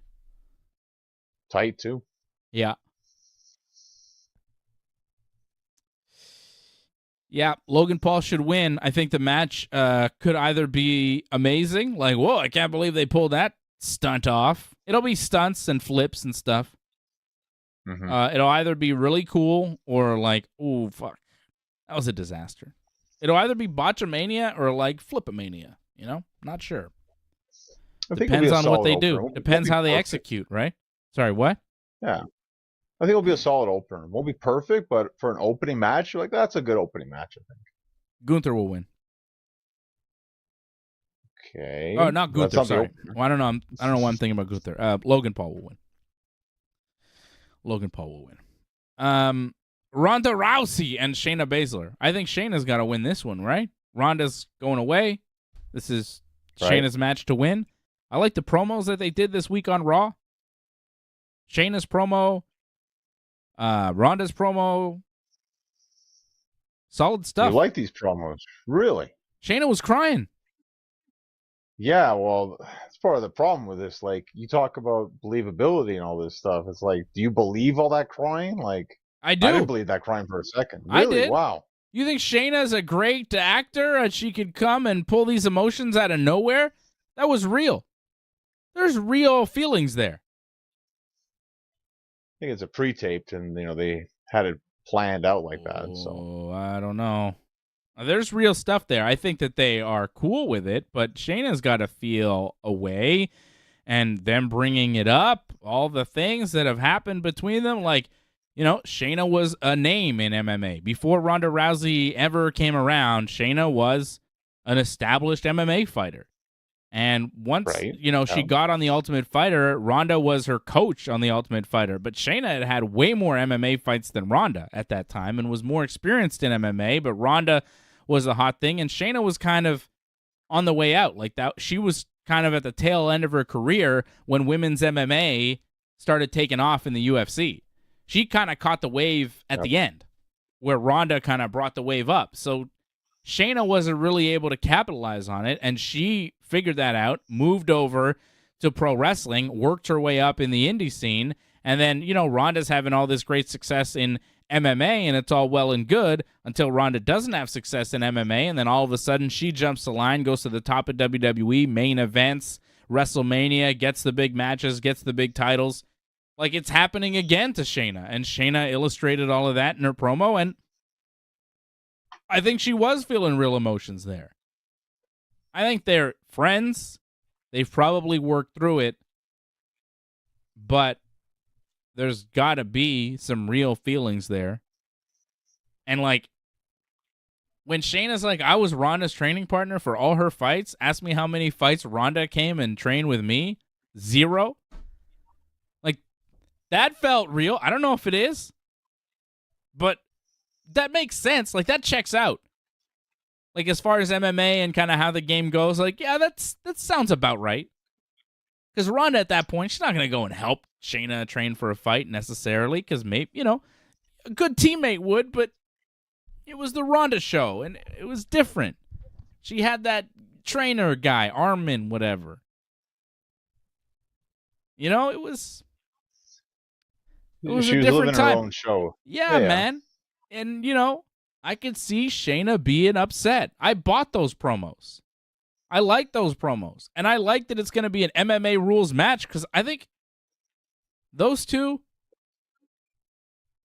they can't do a disservice to MMA and themselves in pro wrestling by having it look bad. I think it's going to be rough. I think you will be surprised by how good it is. I got Shayna, and I think it'll be real good. I'm looking forward to it. Like, I'm a big fan of Shayna and Ronda. Not everybody likes them. I think I'm in the minority of pro wrestling fans who's, like, really into this match, mostly just because, like, anything Ronda does, I'm into. Like, whatever Ronda's up to, like, yeah, it's big. But a lot of people in pro wrestling are kind of like, yeah, whatever. Ronda is not that appreciated in WWE. Once again, WWE fans seem to not be that into Ronda Rousey. I don't get it, but there's a lot of things WWE fans like that I don't like, so there you go. I like Ronda. I like Shayna. I got a lot of time for them. And I think Shayna could win and become a good babyface off of this. Maybe go up against Rhea Ripley. I think Shayna could be next for Rhea. Shayna, Rhea, Raquel. Like, Shayna's a legit wrestler. I'd believe Shayna in a babyface role as a threat to Rhea Ripley. It's hard not to. And Rhea Ripley doesn't have that many legit threats, because she's such a beast, She's so physically intimidating. So Shayna's there, Raquel's there, but past Raquel, you need somebody like Shayna. Shayna with a win over Ronda Rousey at SummerSlam in, like, a violent match. I think you could do something with her. Like, don't forget how over she was in NXT as the NXT Women's Champion. She's a star.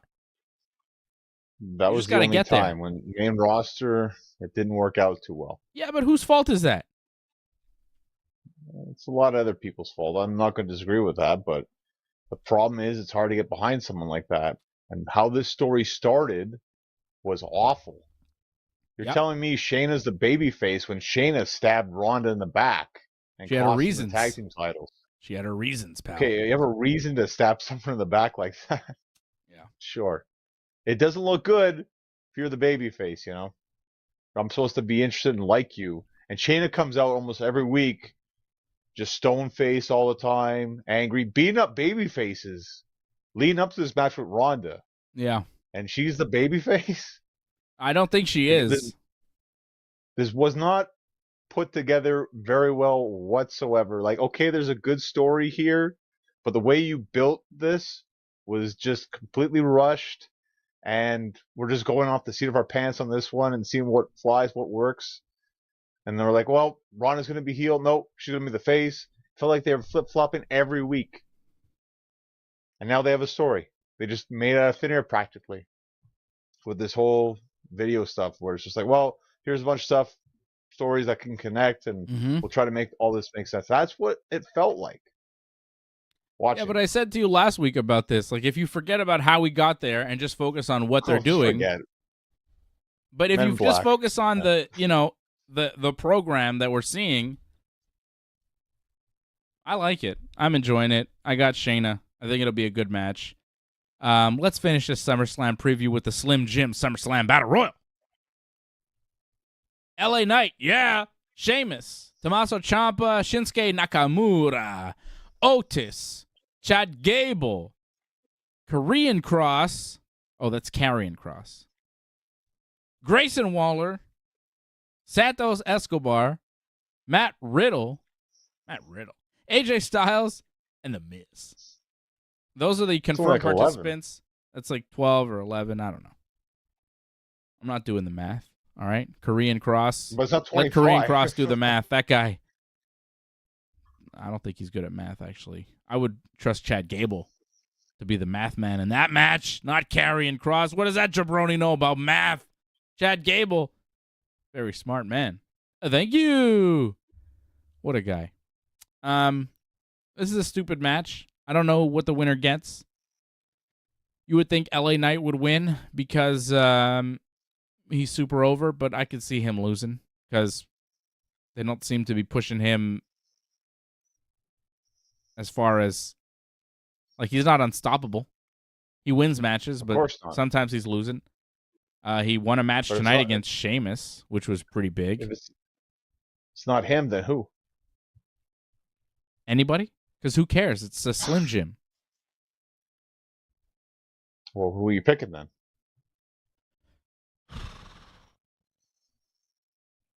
Yeah, LA Knight, I guess. Sheamus? Yeah. Maybe Sheamus. I'll pick Sheamus. Okay. I'm I think he might LA win. Knight. I don't know. He lost tonight, Sheamus. You know, it was a clean loss. I could see LA Knight not winning the Battle Royal. Everybody expects him to win the Battle Royal, but does he need to? Does it matter if he wins or not? He doesn't, but I'm like, well, who else are you going to give it to? Sheamus. Why? Why Sheamus? Why not? Sheamus. He's great. You could say that for everybody. Oh, why not AJ Styles, you know? Because Karrion Cross is going to screw him out of it because they're still mad at each other, right? They're wrestling next week, I think, on SmackDown. There you go. Too. So you got to promote that. That's why not AJ Styles. Not The Miz? I actually mispronounced it. I was like Karrion Cross.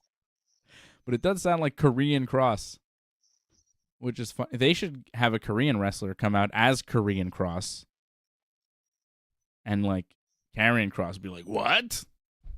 Just like a guy, Korean, but like same build. Could they find that guy? AEW has same names, not WWE. Oh, God. Yeah, LA Knight should probably win, but I really don't care about this stupid Battle Royal because it's a nothing match. I like LA Knight, though. Got a promo tonight. Got a match, a win with Sheamus. Yeah. I like him. He's great, man. He looked good. Yeah. Keep pushing him. He's so fun. You know? He's got catchphrases. He's good at wrestling. His promos are fun. The crowd loves him. Like, what are we doing here? What are we waiting for? Don't disagree.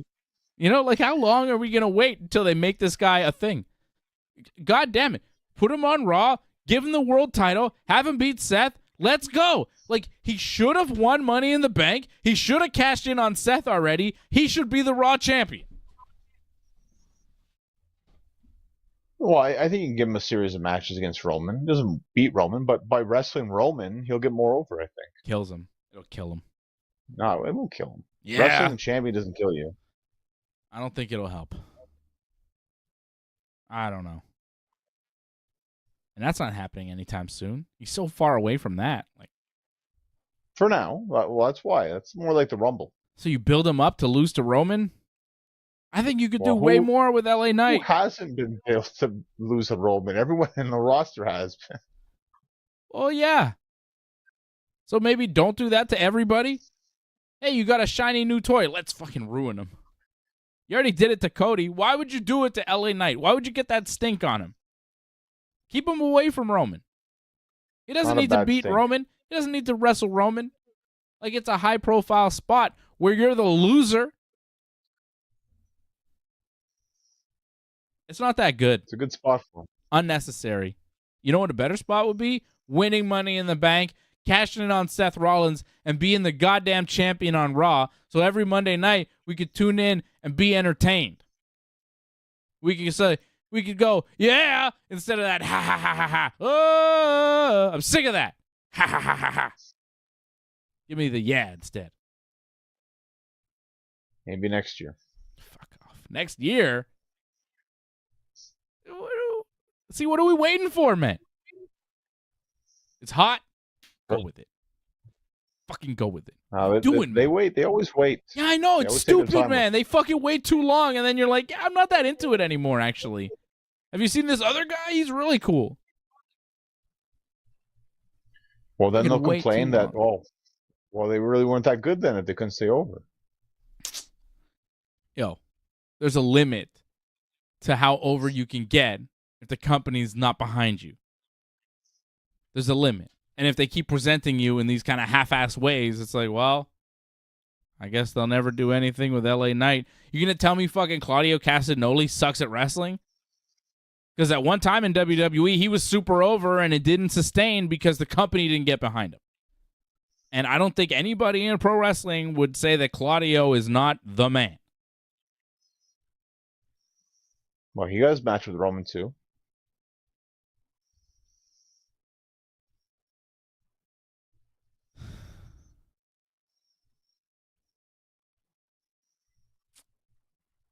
You think?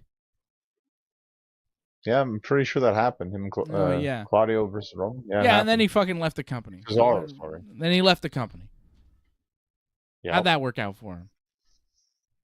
Well, he's okay now as Ring of Honor champion. He had a very bleeding in parking lots with Jon Moxley. I just saw him, okay? He was bleeding in a parking lot wrestling best friends with Jon Moxley. It's not that good. I think he's okay with it. Yeah, he's probably fine with it. He likes doing that stuff, but it's fun, you know?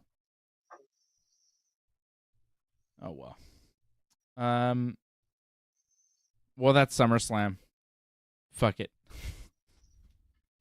See, it wasn't that long of a preview. Oh, it's too long, man. And it's all your fault. Blaming you for everything. Is there any other WWE things we should talk about? Like, Shotzi returned and tried to attack Bayley tonight on SmackDown, and she had like a hair razor. She wants to shave Bayley's head, like she got her head shaved. Why is Shotzi so scary now that Bayley shaved her head? Because a few weeks ago, Bayley and Io, didn't Io beat Shotzi? Or Bayley beat Shotzi? No, Io. No, Bayley. Wait. I think both of them have beaten Shotzi in the past. So they beat her, and then they shaved her head, completely dominated her. Now she's bald, terrifying. The thing you did to her gave her powers, and now you're afraid? What? She also has a weapon. She has a razor, you know. Okay, but Bayley didn't know that like last week when she was scared, or tonight when she was scared. She only knew that once Shotzi appeared and brandished her weapon. But prior to this, Bayley has been afraid of Shotzi, a woman she has soundly defeated and held down to shave her head. She's been scared of her because she shaved her head? Just trying to get this straight.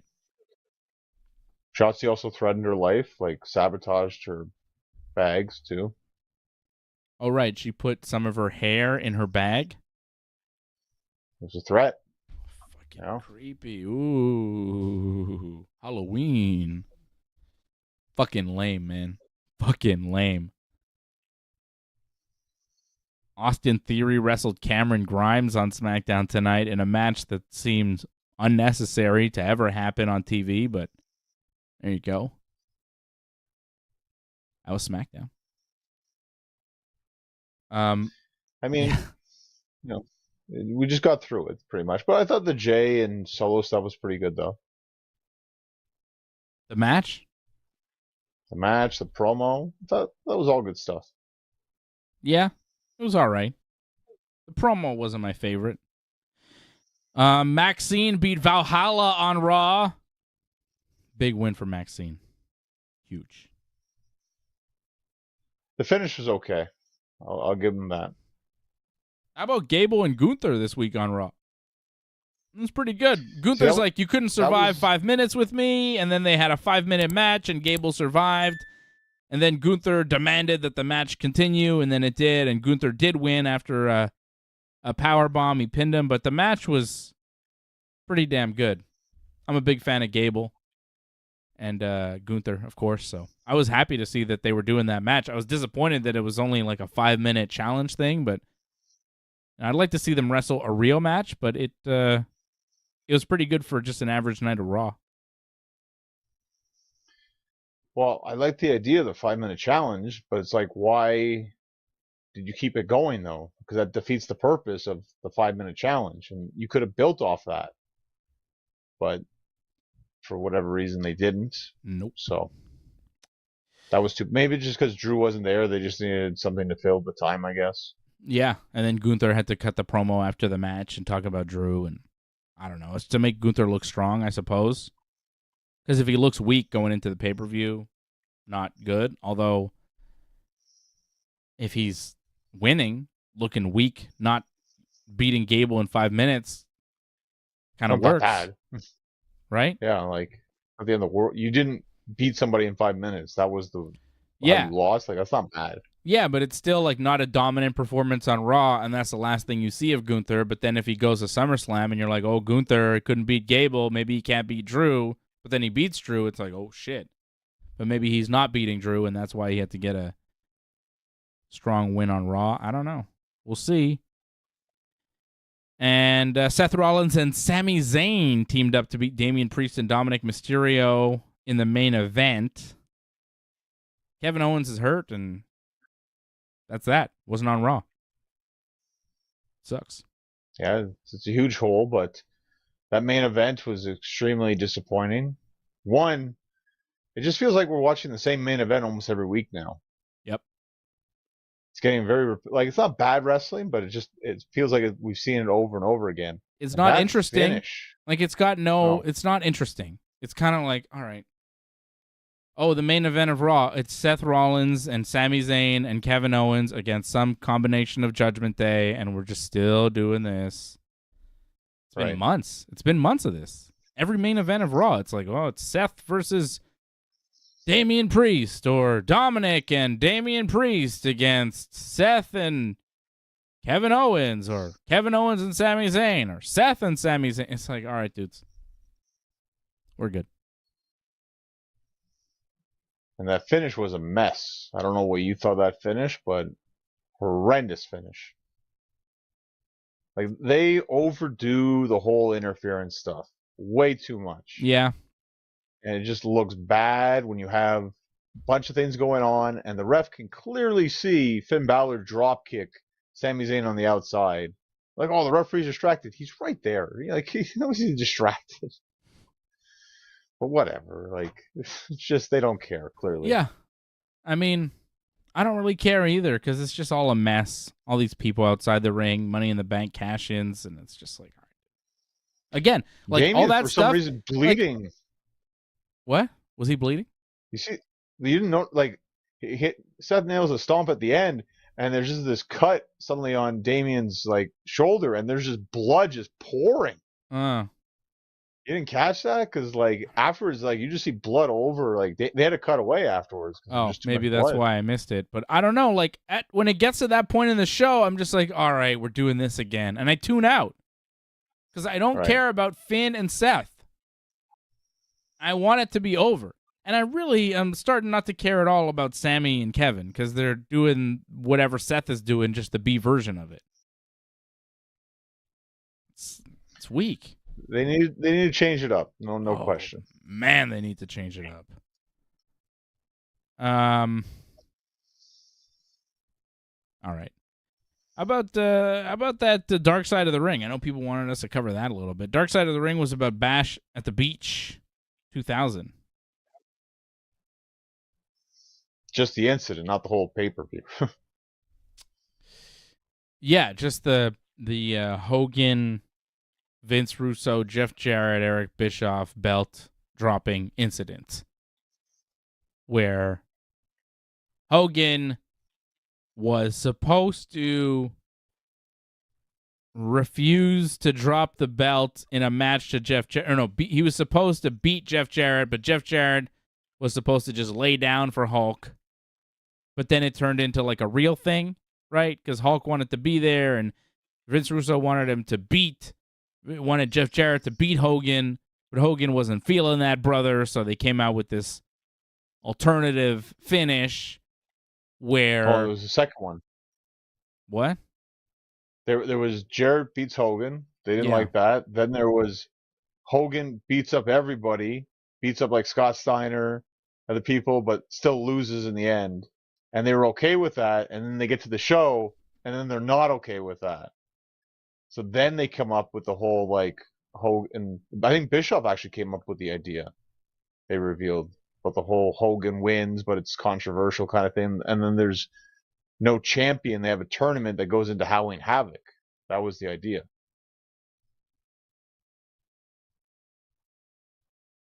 Yeah. But Vince Russo double-crossed him. Right. Such an asshole move. Like, you have a plan. It may not be the plan that you wanted, but it's the plan you agreed to with Hogan and Bischoff. Like, I know Vince Russo didn't want that plan, but it's the plan that Hulk agreed to.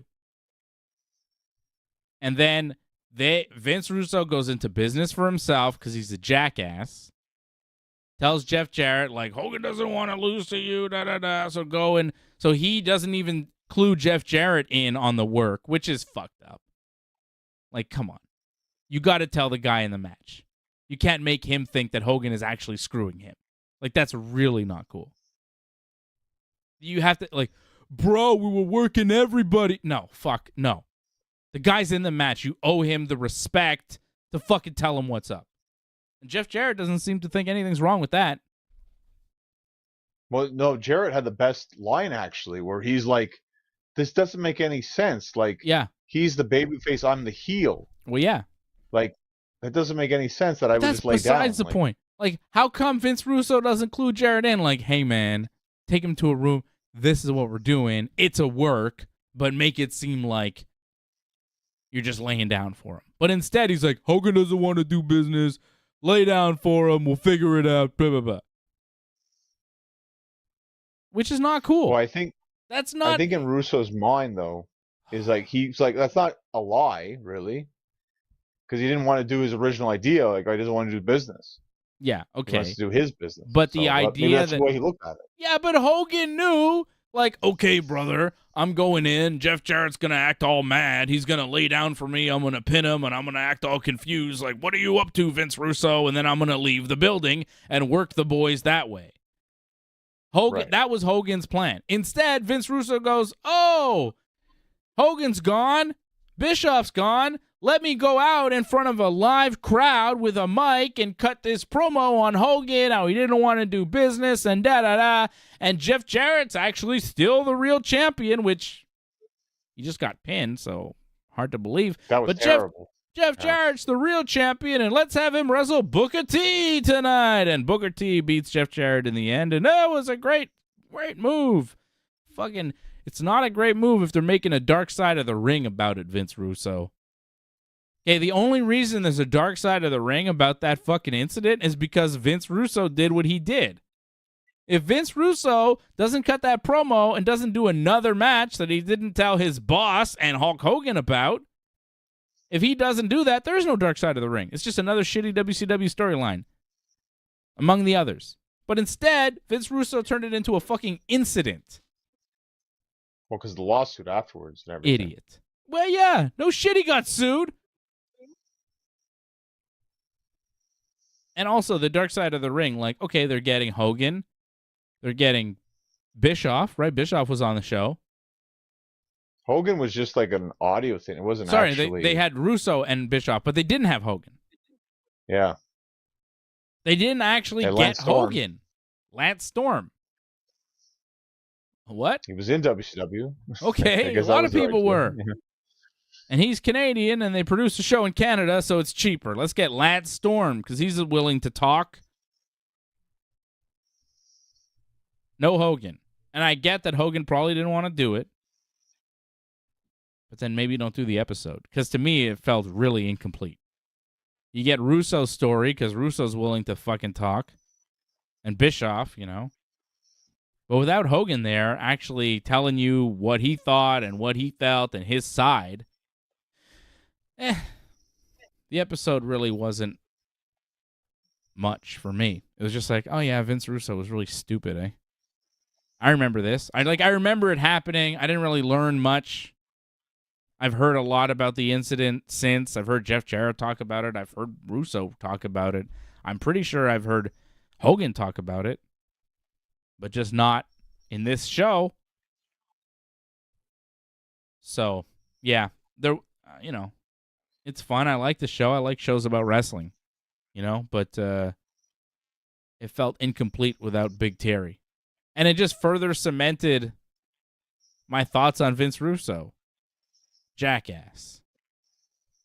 Like, I don't give a shit if you're mad at Hogan or if you disagree with Hogan. You told him this is what you were going to do. And then you changed the plan on him. That's fucked up. You can't do that. Well, I think there was a misconception of who had control. Bischoff kind of explained that. It was like Vince Russo thought he was running the ship, and he wasn't really. He was just like a part of it.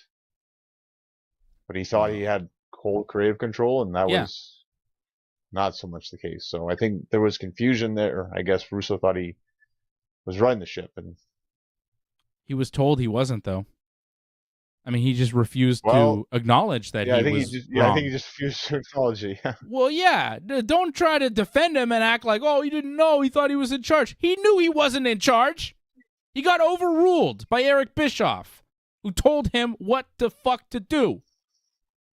And he's like, hey, bro, I'm going to do this instead now that Hogan's gone. If Hogan doesn't leave the arena, you think fucking Russo does that shit? Fuck no. Of course not. No. You think this fucking pussy would go out and talk all that shit about Hulk Hogan knowing that he could come and be fucking standing at the curtain when he comes back? Fuck no. Pussy. Bitch move. That is a bitch move if I ever saw one. You tell the guy, yeah, we're all good, bro. We're all good, bro. Then he fucking leaves, and then you go in the ring. This guy's real tough. Look like a bitch. And he's talking like, hey, bro, this is how I do. Fuck, dumbass. Anybody who fucking looks up to Vince Russo or thinks Vince Russo is a fucking wrestling mind to respect, especially in 2023, like, come on, guys. Come on, guys. It's not 1997 anymore. It's not Bite This or whatever the fuck. No. Silly man. What? I won't take away there was some good Raws, and even there was some decent Nitros here and there, too. Not really in the Russo era. Like, Russo didn't really do much for Nitro. Like, if anything, Vince Russo was successful when he had the filter of Vince McMahon, and that has been said many times, and that is fucking true. Vince Russo had some good ideas, but Vince McMahon needed to be the one to filter those ideas. And when you saw Vince Russo in WCW and in TNA, you saw him do whatever the fuck he does, and it was a total disaster. Come on. I wouldn't say total disaster. Like, some of the pacing of the show was, like, exciting to watch. It's just, I don't think it fit for what WCW was and their audience. And sadly, I feel like Bash at the Beach 2000 may have been the nail in the coffin for WCW. Because I don't think they could recover. 5 words for you, John. Judy Bagwell on a pole. Right, yeah. That was bad. Viagra on a pole, also not exactly great. Yep. Everything on a pole. The gimmick matches. Pole matches. The gimmick matches. Vince Russo really liked pole matches. Those matches always suck. Angelo says he tried calling in I guess I didn't see you, Angelo. Try it again. Let me know sometimes if you want to call in. If you're a member of the team like Ray Cruz, like Angelo, you can call in, but maybe just let me know in the chat that you are going to call in before you do it, just so I know. Because if you call in, I might not see the thing. So just let me know before you do it. I think we can I think we can take a call tonight. I'm pretty sure. Yeah. Yeah, I think we can. If Angelo, if you want to call back, Angelo, we can get you on the show. If there's something you want to talk about. If Angelo's still with us. Yeah. We could talk briefly about the Lufisto thing. What are you saying? What do you want to talk about? In this season, Dark Side, just saying that. Season finale is next week. What is that? I like the Bam Bam episode way more. I thought the Bam Bam episode was really good. I like seeing his family and stuff. I like to know a little bit about Bam Bam. Well, Marty Jannetty's next week, so I think that might be interesting. Marty Jannetty. That'll be good. And they got Marty for that, right? Tomorrow, Angelo. Yeah, call us tomorrow after SummerSlam, man. They got Marty for that one. That'll be good. Okay. It'll be interesting. So Lufisto, if you haven't been following that story, she's a wrestler from Quebec, and she had some things to say on Twitter, seemingly directed at AEW and maybe some of their talents. And then she did an interview with Fightful and Sean Ross Sapp that got made a lot of news. She had some negative things to say about Ruby Soho and Dustin Rhodes specifically. And just kind of talked about the AEW locker room and her impressions on how it was. And a lot of people from AEW have kind of jumped up and said, whoa, whoa, whoa, that's not how it is. I love Ruby Soho. Love Dustin Rhodes. The AEW women's locker room is not mean to everybody. We don't try to hold people down. Everybody's super welcoming, and a lot of the talent are saying that. A lot of the talent are saying that publicly. Right? Seeing it all over the place. Saraya, Britt Baker, Ty Conti, Ty Mello, whatever, Ty Guevara, whatever. A lot of stuff. Ruby Soho has responded. And I kind of feel bad for Lufisto because she's taking a lot of heat. And a lot of the biggest, a lot of the big name wrestlers in AEW are coming after her online, calling her out. And that can't feel good. You know? No, definitely not. So, I don't know what happened with Lufisto in AEW, and I don't know what her experience was. Everybody has their own perception of how things are and how things are said. I don't know what happened. I might believe everything she said. I might believe everything Ruby Soho says. I don't really know because I don't know Lufisto. I don't know Ruby Soho. I don't know Dustin Rhodes. I don't know any of these people. I don't know any of these people. And I prefer it that way, quite frankly, because then I could talk about them and not have to feel bad because, I know them and, You know what I'm saying? Easier to talk about these 100%. People from a distance because then you don't have the biases that some wrestling people have. Some people that give like 8-star matches to their buddies. You know what I'm saying? I'm just saying there's biases in pro wrestling, people that cover it and supposed to review it, down the middle. Don't always do. So I don't know. I don't know what the story is with Lufisto, but a lot of the AEW talent has kind of stood up today on Twitter and said, no, this is not so. We are all good friends in AEW. What Lufisto is saying is wrong. And MJF kind of went really hard, and it made me feel bad for Lufisto.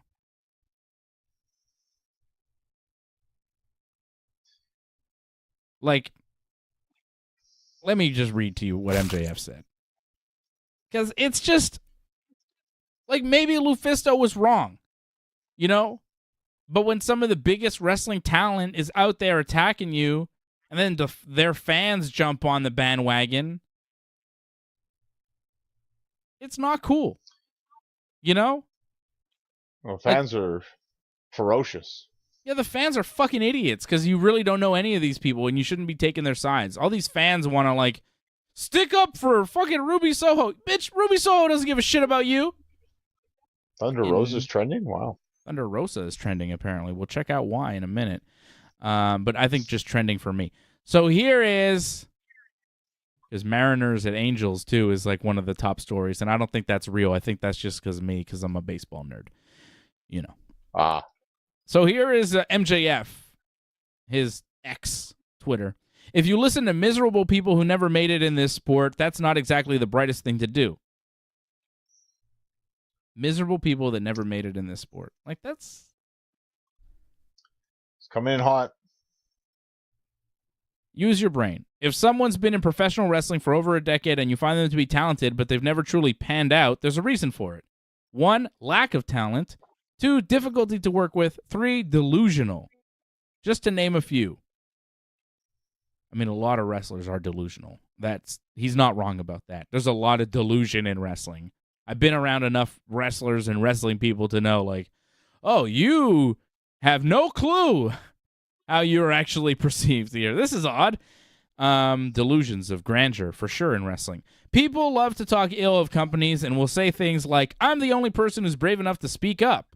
When in reality, the only reason you're spewing bullshit is because you are aware deep down you aren't going to make it, so what's the harm in spewing reckless lies and trying to hurt hardworking, talented people on your way down to obscurity? We have an amazing women's locker room. Sorry, not sorry. Yikes. You know, it's important for him to speak out because he's the world champion. Yeah. And his company got attacked. Yeah. So it's important for him to do that, whether you agree or disagree with it or not. Like, I understand why he put that out there. And he's not going to be bashful about it because it's the way he is.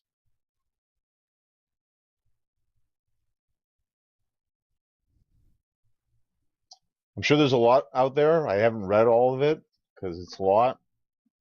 And everyone's going to have their own side to it. It's a sad situation.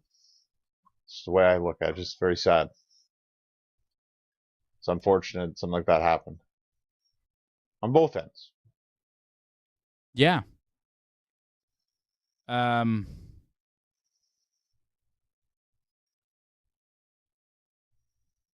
It's sad. Like, it's rough, you know? It's just a sad situation the whole way through because, like, here's Lufisto, a person that's worked in wrestling for a long time, obviously loves pro wrestling, and she feels she got a raw deal. Right?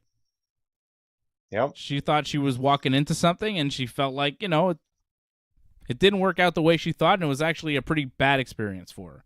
So that sucks. And she decided to voice that. And some of the things she said, you know, I listened to that interview, and it was like, man, that's... doesn't make AEW look too good. But, you know, things like that go down in pro wrestling.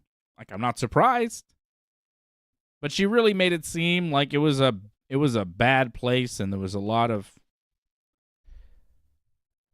you know, separation of the talents. But again, if you think there aren't cliques and groups in wrestling that stick to themselves, like, I don't know where you've been. Like, that's how wrestling works. That's how it's always worked. You ever heard of the clique? You know? I mean, that's how it works, right? I mean, John, you're a pro wrestler. You know how it works. There's little groups. These guys, they have their friends, and this is this group, and they get these guys booked here, and these guys booked here, and it's never together, you know? Mm-hmm. Wrestling is very cliquish. Well, you got to work with someone you trust, right? So it kind of makes a lot of sense. You got to at least know the person and create some sort of bond with them, at least a decent working relationship.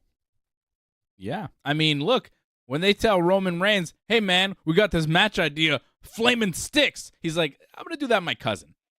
I'm going to get somebody that's blood, so we'll be all right. Got to have somebody you trust. Not Brock, yeah. Yeah, let's not do flaming sticks with Brock because he might kill me, you know? So, it sucks that Lufisto had this terrible experience. But I don't think the interview with Fightful did her or anybody any good except for Fightful. It probably did Fightful more for them than anyone, yeah. You know, and that's fine for them. I'm not hating on them. They're doing the interview. It is what it is. But like I don't know if Lufisto is regretting doing that interview. If she does feel like she had to speak out and whatever, because now, like, a lot of people that have never heard of her are going to know her because of that, which sucks. Yeah. Maybe she'll get some support and more fans because of it. You know? Yeah. She'll get the Cornette crew on her side. You know what I mean? I don't know. Is it worth all the hate? Is it worth all the hate, though? I don't know. I don't know. But what really rubs me the wrong way is not what Lufisto did, because wrestlers do shoot-style interviews all the time. It is what it is. Part of the business. What gets me is all the wrestlers in AEW piling on today. And it's like, all right, maybe one or two of you, but like everybody? Renee? You got to put out a statement? Like, what is that? It seems calculated, for one. And for two, it just seems like bullying. Like, okay, you're defending your company. MJF is defending the company. Britt Baker feels attacked. Okay. Ruby Soho. Okay. Saraya. Okay. But, like, fuck, everybody has to jump in? Renee? The ones that are vocal on Twitter, I'm not surprised. But fuck, a lot of them, man. A lot of the AEW talent. A lot of them are vocal on Twitter. Like, yeah. But do they have to? Oh, they definitely don't have to, but they wanted to. And I'm going to guess a lot of people are okay with it, so. That's just the age that we live in now, where people, it's like, well, I'm just going to post on Twitter how I feel. Not to me, I don't think it's the best of ideas to do that, but it's the way people feel now. Air your grievances. I think social media is the worst place to air your grievances, but that's what happens. Yup. I got a lot of grievances. I don't really air them. Well, Infested is different, yeah. Yeah. But you know what I mean? Like, I've got you hear the grievances when we're done the show. You know what I mean? I got fucking grievances, my friend. I got a lot of people I don't like. A lot of people that, you know what I mean? I got a lot of shit that fucking pisses me off. But I tend to keep it to myself. Because, some of the wrestling stuff, it's all fun and games. You know, like, this should have been booked this way. But, like, real shit, like, that really makes me mad. Motherfuckers that I really have you're not going to hear me about it getting interviewed. I'm not going to do that shit. I don't do shoot interviews. Keep my mouth shut. Deal with it other ways. You know? Keep your friends close and your enemies closer. Well, actually, I don't want to keep my enemies that close because, like, they're my enemies. I keep them far away. But they exist. And one day, I will sick Johnny North upon them, and they will be destroyed. I'll say, big man, get the tables. And then we'll fucking put everybody through tables, John. Flaming tables. Yeah. Don't worry, AJ. It won't be you. Don't worry. It might be. Fuck, that'd be great. Chris Topsy said Lufisto spoke the truth. I mean, she spoke her truth. A lot of people in AEW feel like it wasn't the truth. It wasn't their experience. I mean, people can pick sides. You want to pick sides, go ahead. But No. The way I look Could at you it, not it's encourage sad. picking sides? Could we not pick sides? I am one to not encourage picking sides because I have not picked a side. I stay steadily on the fence with these issues because, again, I don't know these motherfuckers. I don't know them. Personally, I don't know them. I watch them on TV. I see them do fake fighting in a ring in their little underwears. I don't know them. So to pick a side in their personal beef seems fucking stupid and childish. But a lot of nerds on the internet want to do it. And get really mad at the people who's on the opposite side. And go at the wrestlers that they think are bad and say, you should fucking die and you're an ass. Like, what the fuck? It's not your battle. I was going to mention death threats, yeah. That seems to happen. Yeah, man. That happens. And I'm sure Lufisto's got one. And it fucking sucks. Oh, many. I imagine, sadly. Stupid. Fucking grow up, man. If she had a problem with these people at a work-related thing, she had a problem with them. A lot of your favorites aren't fucking saints. Get that together, too. Just because you like them doesn't mean they're a good person. I like Hulk Hogan a lot. Seems like he's kind of racist. Whoops. Like, it's pro wrestling, man. There are no fucking saints, except for Johnny North, honestly. You're like the most wholesome pro wrestler I've ever encountered. Probably that's ever existed. I appreciate and I know that, some but things I have about my you, my enemies friend. too. What? I got my enemies too. Don't worry. You know. Oh, I know. People hate me too. I know. And your enemies become my enemies. That's how we operate. You fuck with Johnny, you fuck with me, you fuck with the whole team. That's how I operate. Johnny doesn't so much operate like that. Johnny will still, Yeah, I like AJ actually. No, I like AJ too. AJ's not my enemy. AJ's like one of my best friends, okay? It's a gimmick. It's a work on the show, John. It's a work. Sometimes. When I'm sitting here complaining about him sitting next to me for hours and hours, I still have him here every month. Like, I want him here.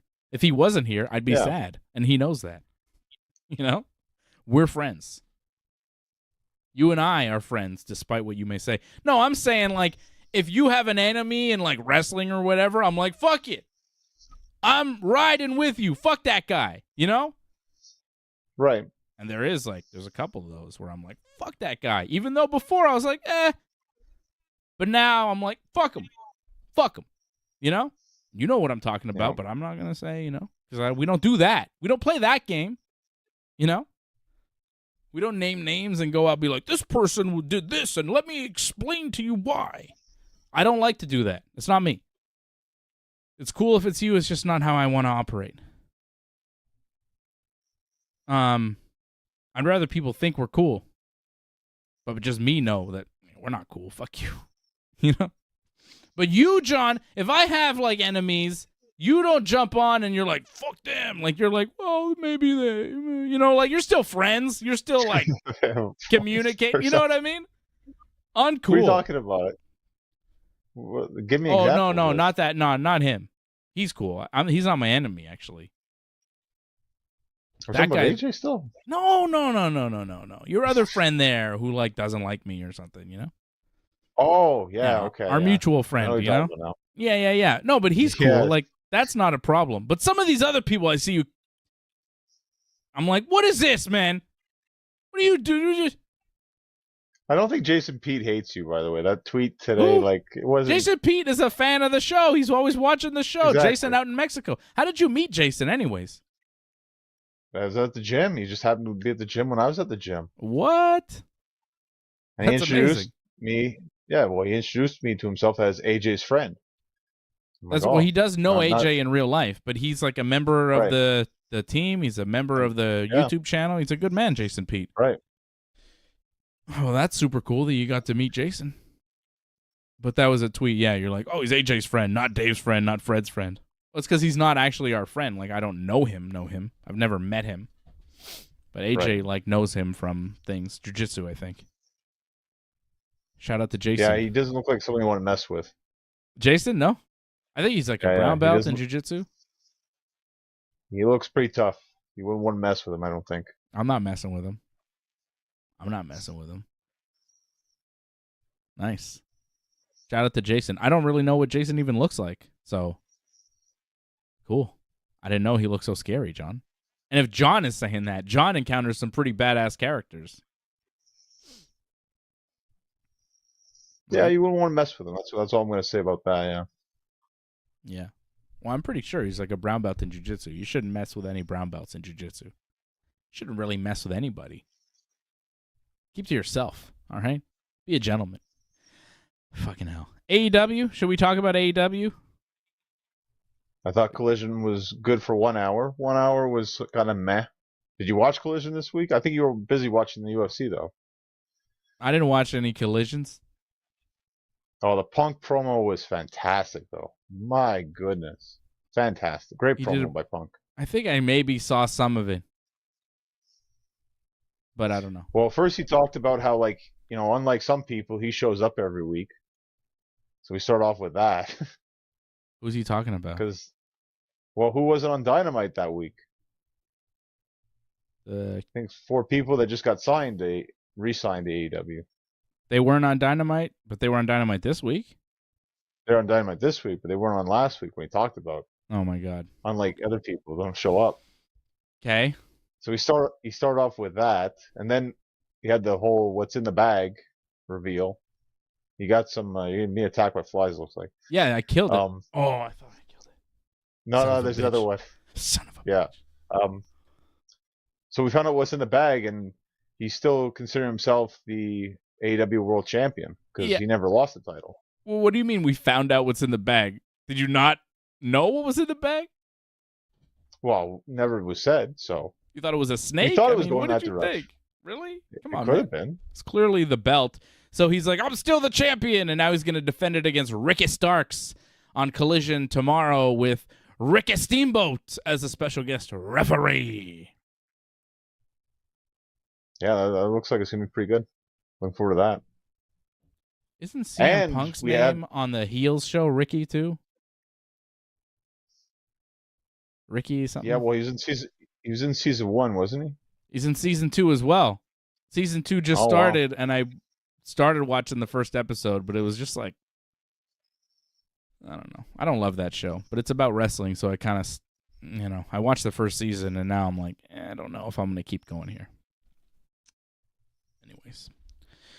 Punk and Ricky Starks tomorrow for the belt, kind of. How come MJF didn't say anything about that?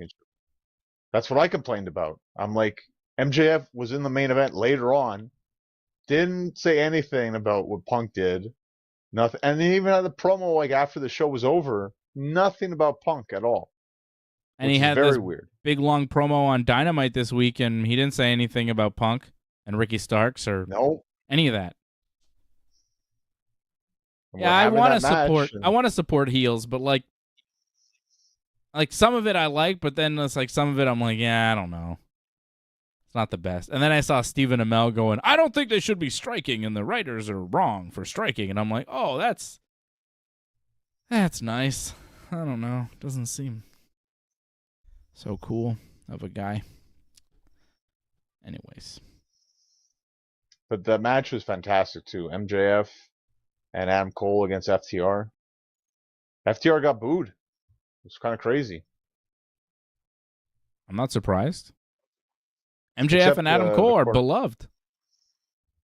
There was a Cornette fan that Dax gave a low 5 to, though. He loved FTR. How do you know it was a Cornette fan? Was because he had the Cornette face T-shirt, and Dax went up to him in particular and gave him the low 5. Nice moment. Fucking encouraging the incels. Go ahead. Or the know your fan base, man. Cucks and incels. And while you're getting booed, so, you know, try to reverse that. Yeah. Play to your base. That's always smart. Great match. Great match, though. Didn't see it. 1-2. Sounded good. It was very good. And MJF lost too. That was very surprising. He took the fall? I guess he took the fall. Jeez. That's his first pinfall loss, I think, since last year, I think. More than likely, he's not going to be losing now at All In, because I don't see him getting pinned twice within the span of a month.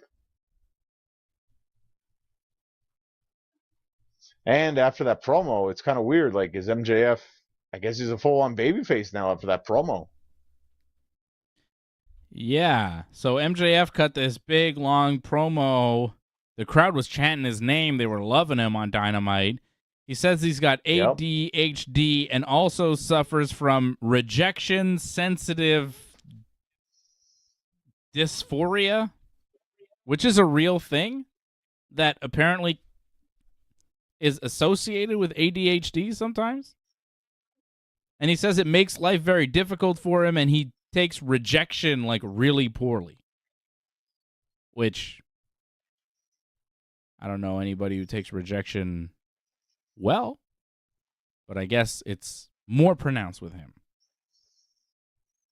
And he talks about the guys that were throwing the quarters on him and calling him Jew boy in high school, and how he still has nightmares about it, and it's really affected him. He started crying, yeah. He did start crying. It hurt him. Yeah. Yeah.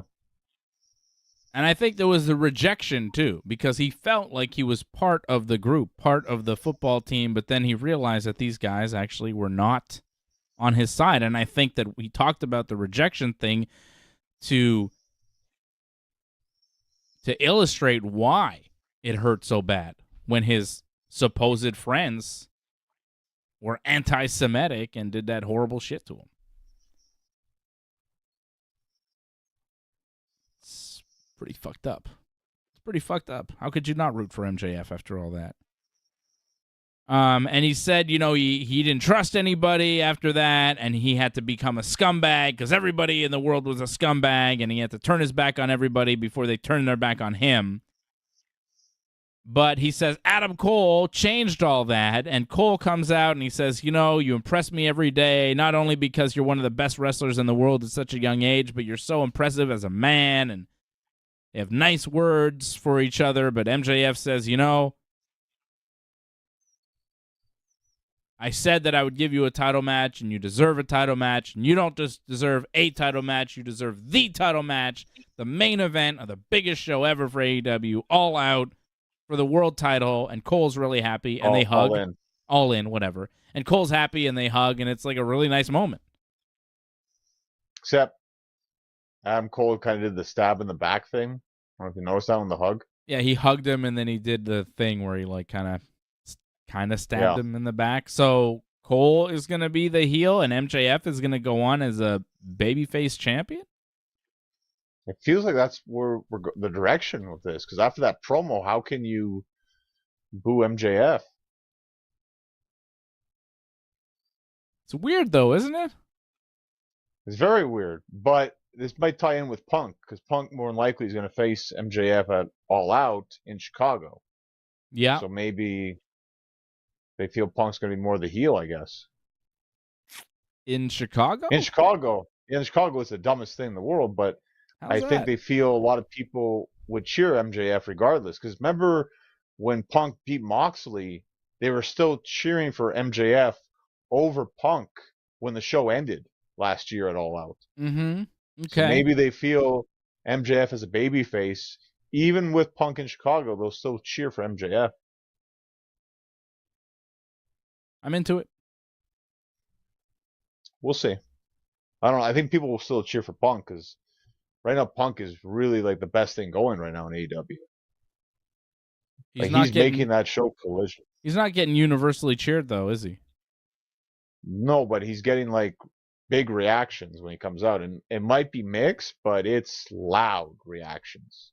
Yeah. And every time he's on screen, it's like, what's he going to do next? He's the most compelling character in AEW right now. Yeah, he's the most over guy they have. By far. Mm-hmm. Yeah. You're not wrong about that. But still, it's impossible to watch Collision in Canada, so I don't make the effort. So fuck it. Like, I know it's good. I know he's good, but I catch clips of what his promos are, and that's all I need. Little bits here and there. I watch enough wrestling, whatever. That's how I feel about Collision. It's like, yeah, it's hard to watch. It's on the app. It's not on TV. I'll catch the highlights.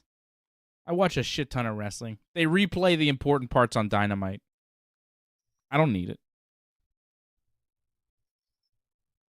Well, depending what's going on, I'll probably pay attention more to Collision than SummerSlam. Have like a little double screen thing going on, but Collision's much better. Like, Collision's the best show right now on television. Best wrestling-wise. Best wrestling show. yeah, wrestling-wise. Hold on. I was like, what? Well, in terms of like what else on TV, there's nothing really on TV now these days. So, Righteous Gemstones just ended, I guess. Summertime. There's not much going on. When is a How To with John Wilson coming back? That's probably the best show on the... I don't know if that's even on TV. It's like HBO Max or something. I don't know, whatever that is. You don't know what the hell I'm talking about. How To? You ever watch that show? It's HBO. That motherfucker. I only watch HBO on Blu-ray when it comes out. How To with John Wilson. That's my kind of TV show, baby. When is season 3? It's so weird. Season 3. What? It started already? Oh, July 28th? Yes. Okay. We got to end the show so I can go watch this. Yep. You're going to watch more TV now. Yeah, this is way better than Collision. How To with John Wilson. Anybody on the chat seen How To with John Wilson? Somebody. Just say, yes, I've seen it, and I like it. Because this is the kind of weird shit I like to watch on TV. It's different than wrestling. Angelo hasn't seen it. Yankees. Angelo hasn't seen it. Yeah, I like to watch the Yankees. Although tonight I had to tap out and watch SmackDown. I was like, all right, guys. It was like 7-2. Game, so. When it was 7-2, I was like, yeah, we're good. We're good. We're losing. I guess nobody's seen How To with John Wilson. It's not a super popular show, but it is in its 3rd season on HBO. You would think somebody might have seen it, but I think it's on the HBO Max app. I don't think it's even on the TV HBO. I don't know. It's fucking brilliant. It's like, it's a genius fucking show. It's so funny and so incredibly made. I don't know how the footage and the editing of the show is like, so much work must be put into this show. Crazy. Very well done. I think Nathan Fielder is a producer, and I'm a gigantic Nathan Fielder fan. His show, The Rehearsal on HBO, did you see that? You didn't see that either, eh? You don't watch any of this shit I watch. Again, you should get The Last of Us. It's on Blu-ray now, I think. Oh, fuck. Watch that. See, no. Like, I'm not fucking with that shit. Like, zombies are coming. Like, I don't give a fuck about that. How To with John Wilson is not like The Last of Us. It's not that type of show. I don't even know what Last of Us is, but like, I'm not watching that. What's it about? Wait. It's really fucking hard to explain what it's about, Ray. I can't quite explain what it's about. It's a man explaining to you how to do things, but not really. It's fucking hard to explain. Just watch an episode. See if you like it.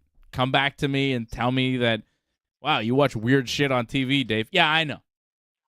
You guys watch Eric Andre? How about that?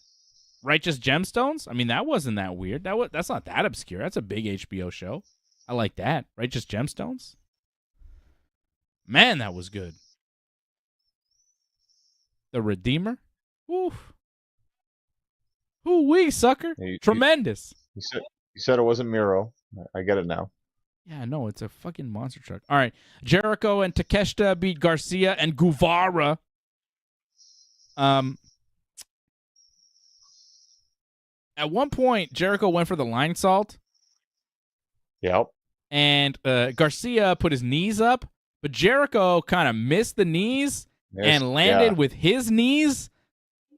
landing first on like Garcia's chest, but then Jericho, like commentator's like, oh, Garcia got the knees up, and Jericho was like, oh, my face. And I'm like, you didn't get hit in the face. What happened there? Total botch. He was supposed to, but that didn't happen. He missed.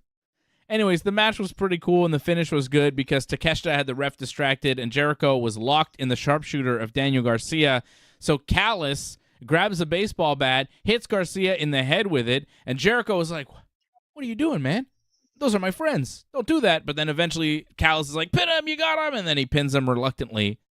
And then he reluctantly celebrated with Takeshita and Callis. But it's like Jericho is still riding that line where he's not too happy with what Don Callis is doing and still has some love in his heart for his Jericho Appreciation Society people. And Daddy Magic told him that there's going to be a Jericho Appreciation Society mandatory meeting, and he's got to be there. I didn't like the whole bat was in the ring when the referee counted 1, 2, 3. I thought that looked kind of bad. But, again, little things that no one really cares about. Yeah. Jimmy James, are you saying that this is a great show, me and John, or you've seen How To with John Wilson and you think that's a great show?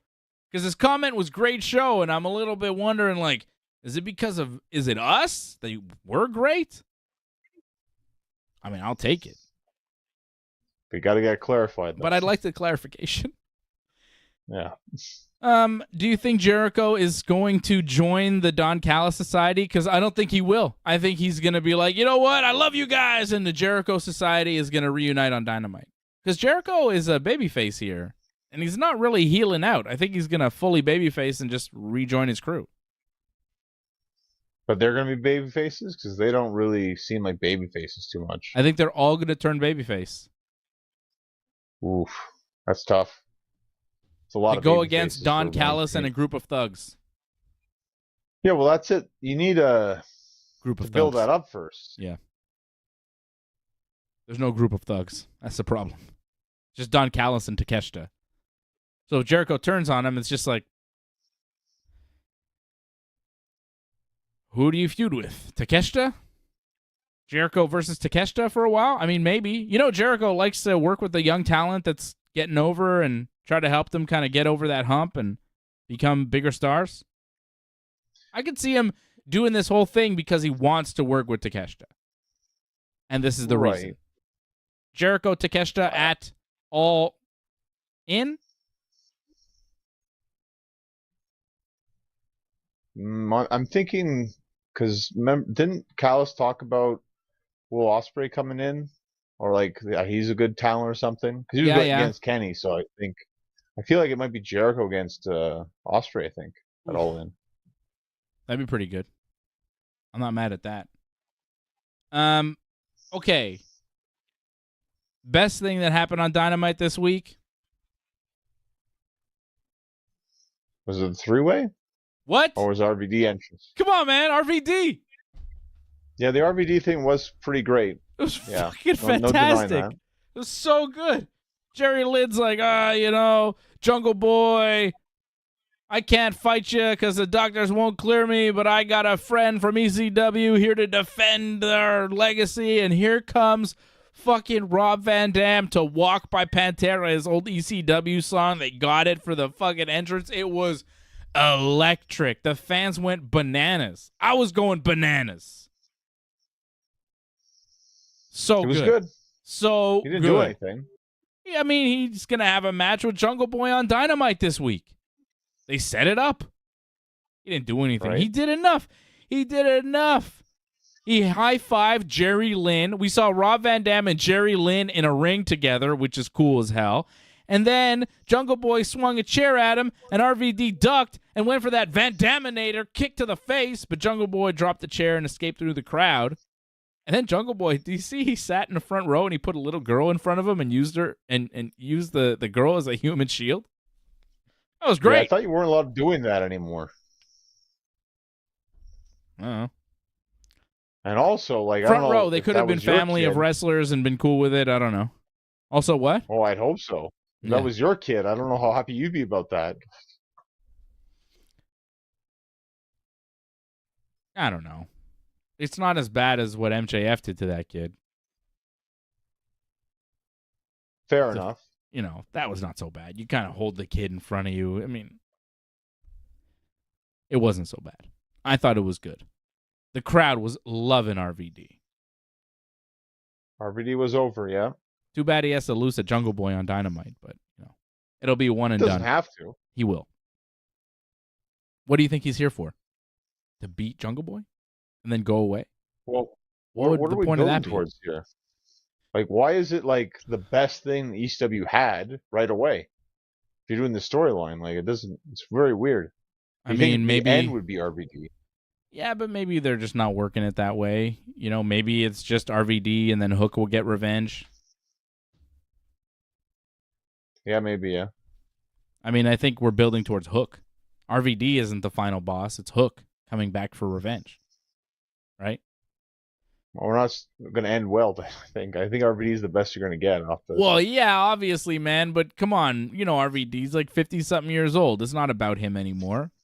We love him, but it's not the whole effing show anymore. He looked good, though.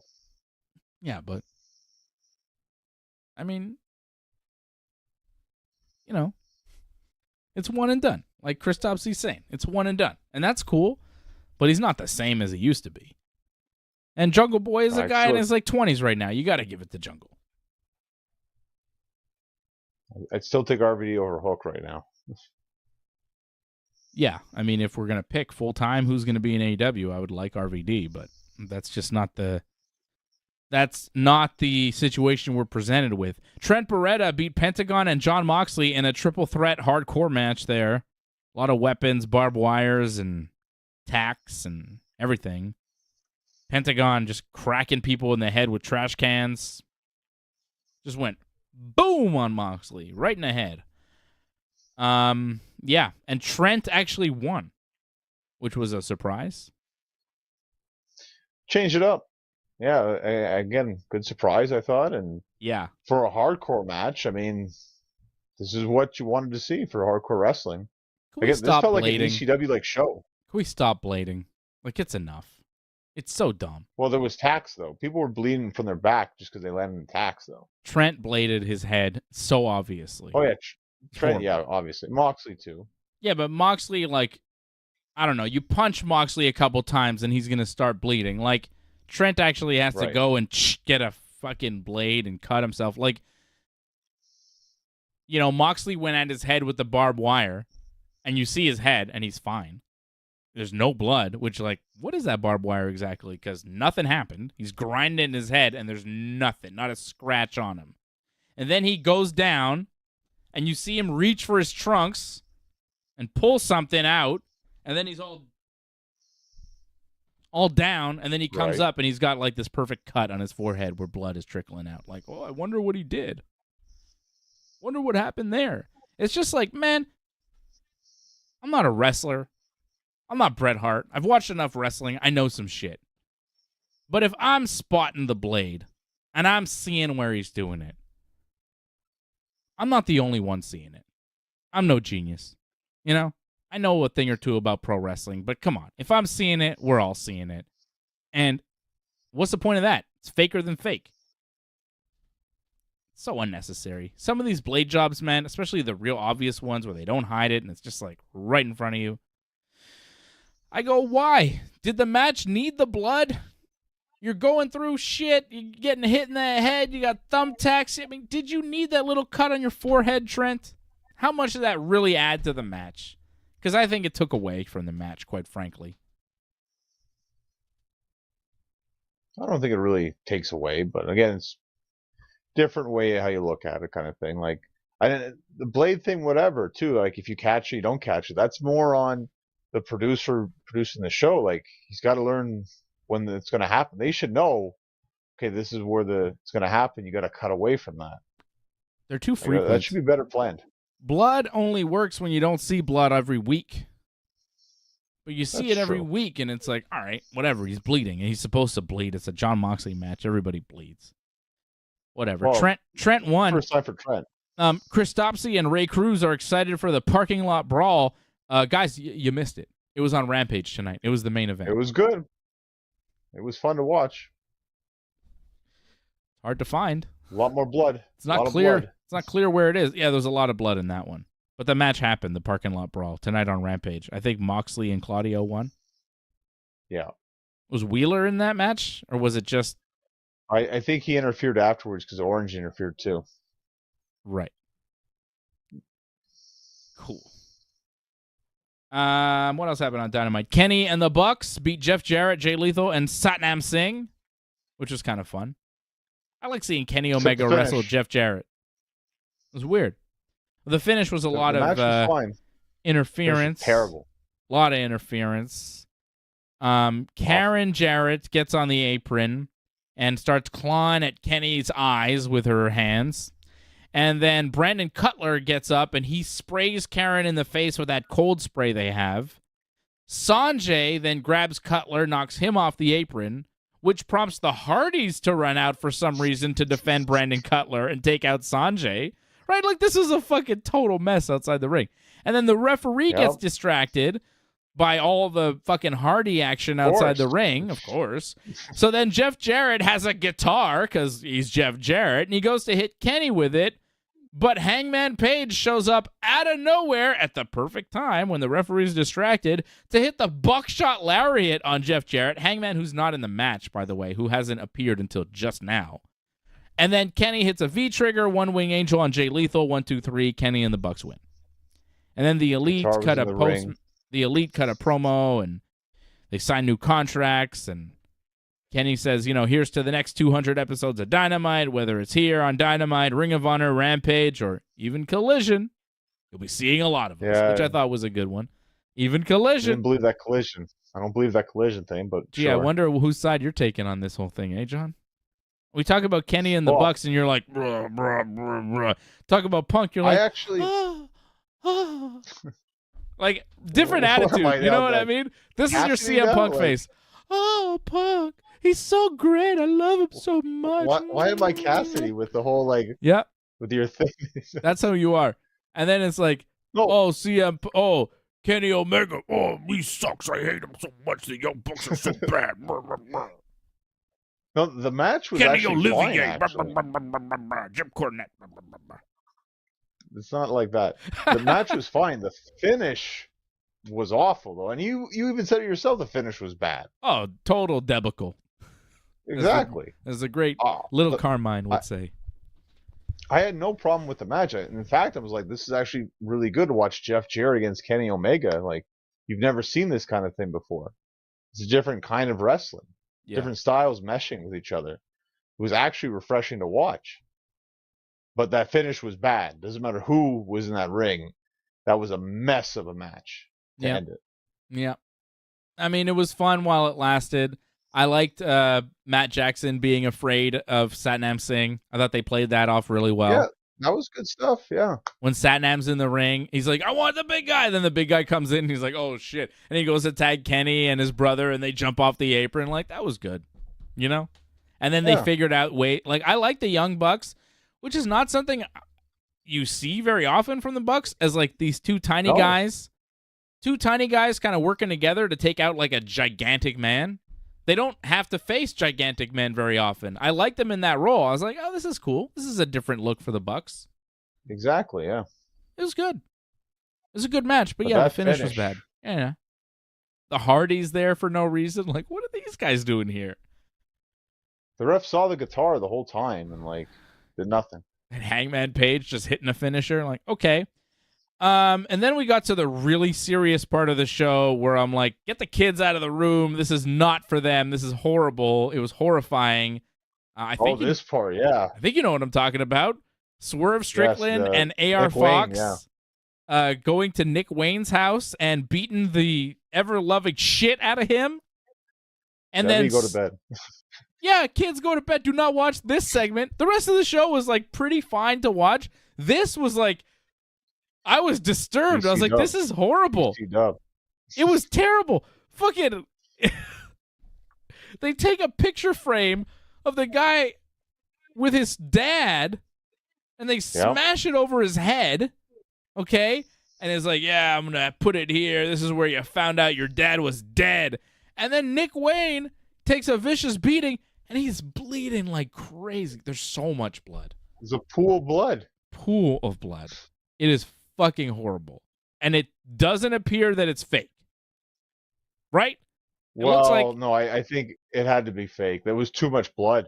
there was so much blood. I don't know what was going on there, but it was a lot of blood, and it didn't, I mean, maybe it was fake, but it looked pretty real. It looked pretty good. Okay. I don't think it was real, but. Okay. It was a lot of blood, and then they called Darby, and they're like, Darby, we're going to fucking kill this guy, and it's all your fault.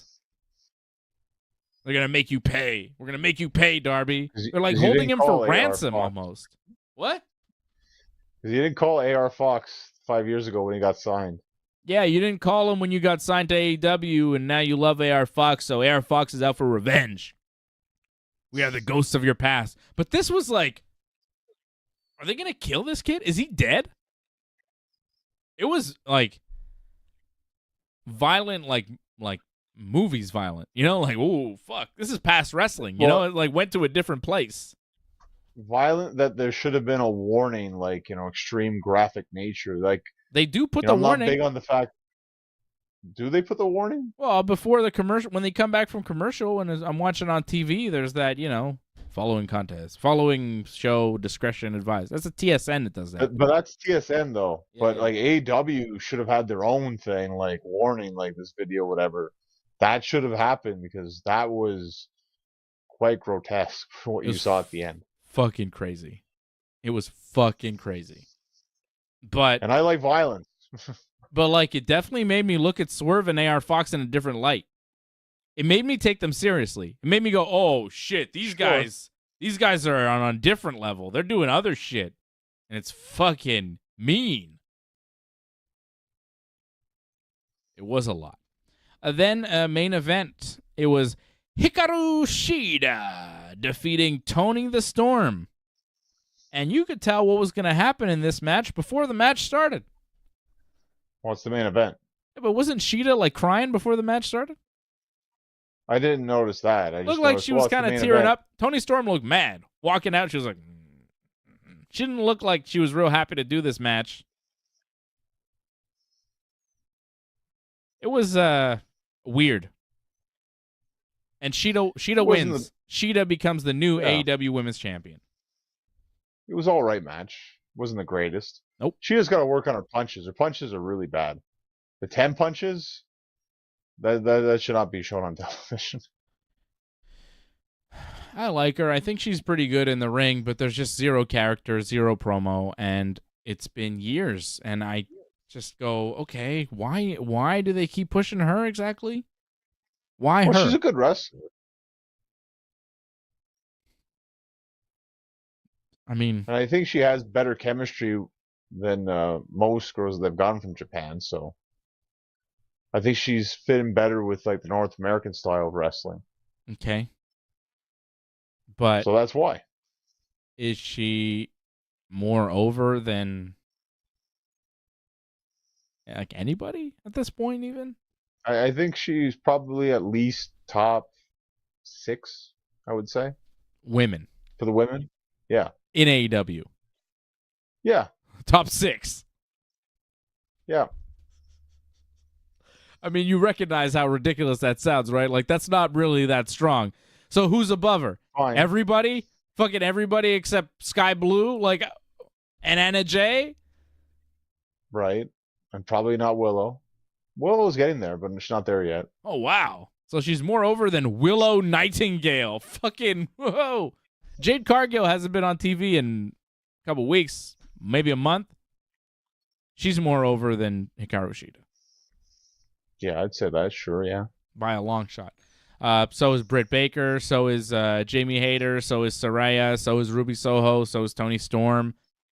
So is Chris Statlander. I debate that one on Statlander because she's been gone for so long. Like, she's over, but I don't know. I feel Shida might be more over, to be honest, because Shida's had more longevity. I don't know about that. Shida beats Toni Storm. The only reason this makes sense is if Toni Storm is going to take the belt back at All In from Shida. Right. Well, and they needed a moment for 200, right? A big moment, which is have a big title change at the end. So this made sense for it to happen. Sheeta's not a bad person to win the championship. And for it to happen again All In, and then Tony wins it back, yeah, that's fine. But if she doesn't win it back? Well, whatever. I mean, have the match. I mean, she wins it, she doesn't win it. Eventually, the Outcasts are going to win the title back. You gotta keep the momentum going with Tony Storm. Tony Storm is the only person on your roster that could be main eventing women's matches in WWE right now. She's the only one. Well, Saraya too. Saraya's a name. She could main event off her name alone. You know what? After watching Tony Storm drop the fucking belt on Dynamite this week, I thought, I wish Paige was still around. And I wish Paige was in WWE wrestling people that she never got to wrestle. Like Becky Lynch and Charlotte Flair and Rhea Ripley and Bianca Belair and all these fucking people that she never got to work that she'd have good matches with. Instead of wasting her time spray painting people with Ruby Soho and having the fucking legit star in her group, legit main event star in Tony Storm job to fucking Shida. What? Yeah, I don't think Shida's dating Kenny Omega. I didn't hear about that. There have been rumors. Really? I didn't see that. You haven't heard? I mean, that was Riho. I think there are rumors about Kenny and a lot of the Japanese female talent that shows up and you go, why? And people go, well, maybe it's because Kenny... I feel with Shida, no, she's talented. It makes sense. She's not over. I agree. No character. She's got no character. Tony Storm is a star. I won't disagree with that. Tony's great, and I think she's going to win the title back. She fucking better. Saraya came out of retirement for this shit. Right? And I think in the end, she's going to have some good matches. It just hasn't really happened yet. I'm waiting. She is a living legend. You know? I agree. People do not. And now she just seems like another person in AEW. She's just one of the group. She is a fucking legend. All of this shit with women's wrestling is not happening without her. Right, yeah. 100%. Fuck. She's just sitting there. Spray painting. This Outcast group has not gone upwards with this momentum. Like, it's kind of stalled. And now they lose a belt. Like, they should not be losing belts at this stage in the game. They're a relatively new group. They're not fully established. Ruby Soho didn't even win the fucking Owen Hart tournament. Not the end of the world. Oh, fuck. They're not doing anything with these three. This is a centerpiece of your division, and you're fucking it up. Fucking women's wrestling booking in AEW is garbage. Garbage. Oh, again, this made sense. For 200, you needed a big title change, and I think Tony's going to win it back. She's the best wrestler they have in the women's division right now. Like, and they recognize that. Tony recognizes that. Gave her the title twice already. She's going to win it back at All In, like their biggest show ever. It's going to happen. You would hope. I don't think she needed to lose it. I don't think they needed to do the title change here. I think you could have main evented with Kenny and the Bucks and been fine. The title change was a bigger thing. I think RVD was the biggest thing. I'll agree with that, but I don't think they were expecting that. Who? I don't think they were expecting RVD to get like such a great reaction. Like, that was amazing. It's a surprise RVD appearance, and he's one of the most beloved wrestlers in the history of wrestling. Sometimes surprise appearances don't work out too well.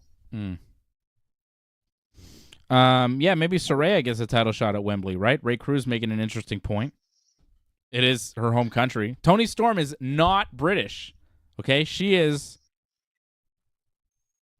Wait, is she? Isn't she Australian? I was going to say I thought she was Australian. I could be wrong, too. Is she from New Zealand? No, she's Australian. No! New Zealand.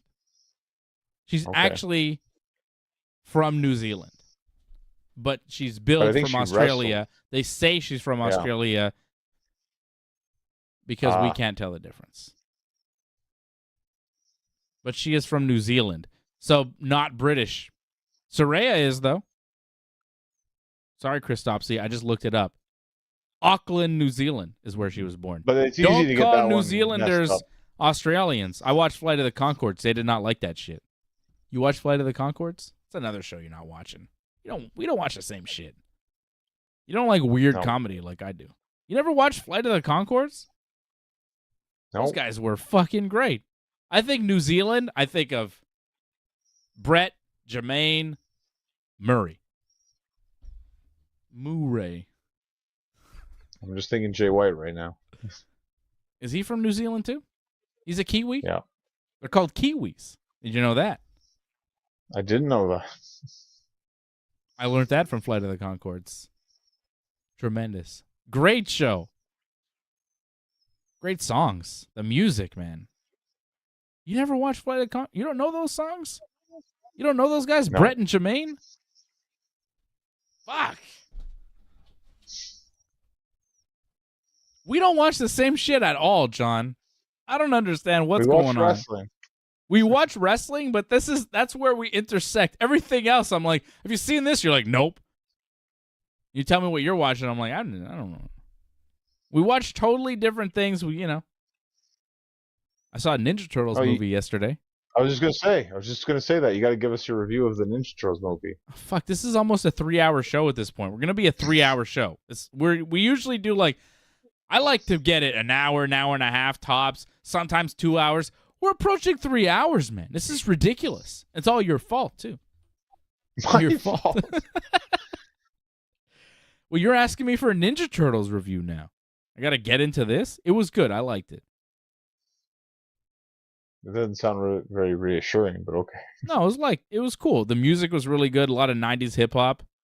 I was like, oh, this isn't... And Annie Up by MOP. This isn't super appropriate for the kids, but hey, it slid by and it was all good. Ice Cube was the main bad guy in it. Not Shredder. Shredder was not the main bad guy in this. There was a Shredder... I don't want to say too much. But Shredder... Ice Cube did not play Shredder. He played the main bad guy. The Ninja Turtles were cool. Splinter seemed... Well, Jackie Chan played Splinter, first of all. And, the origin story of Splinter was different than what I remember it being in the first, original Turtles movie. And I think he was Chinese. And I go, whoa, man, Splinter is Japanese, bro.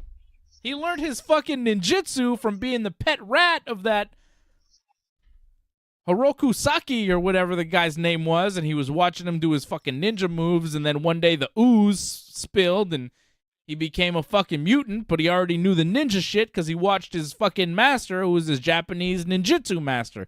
But in this movie, all that's thrown out the window. He was never the pet rat of a fucking ninja master, and he taught them ninja shit by, looking it up on YouTube, basically.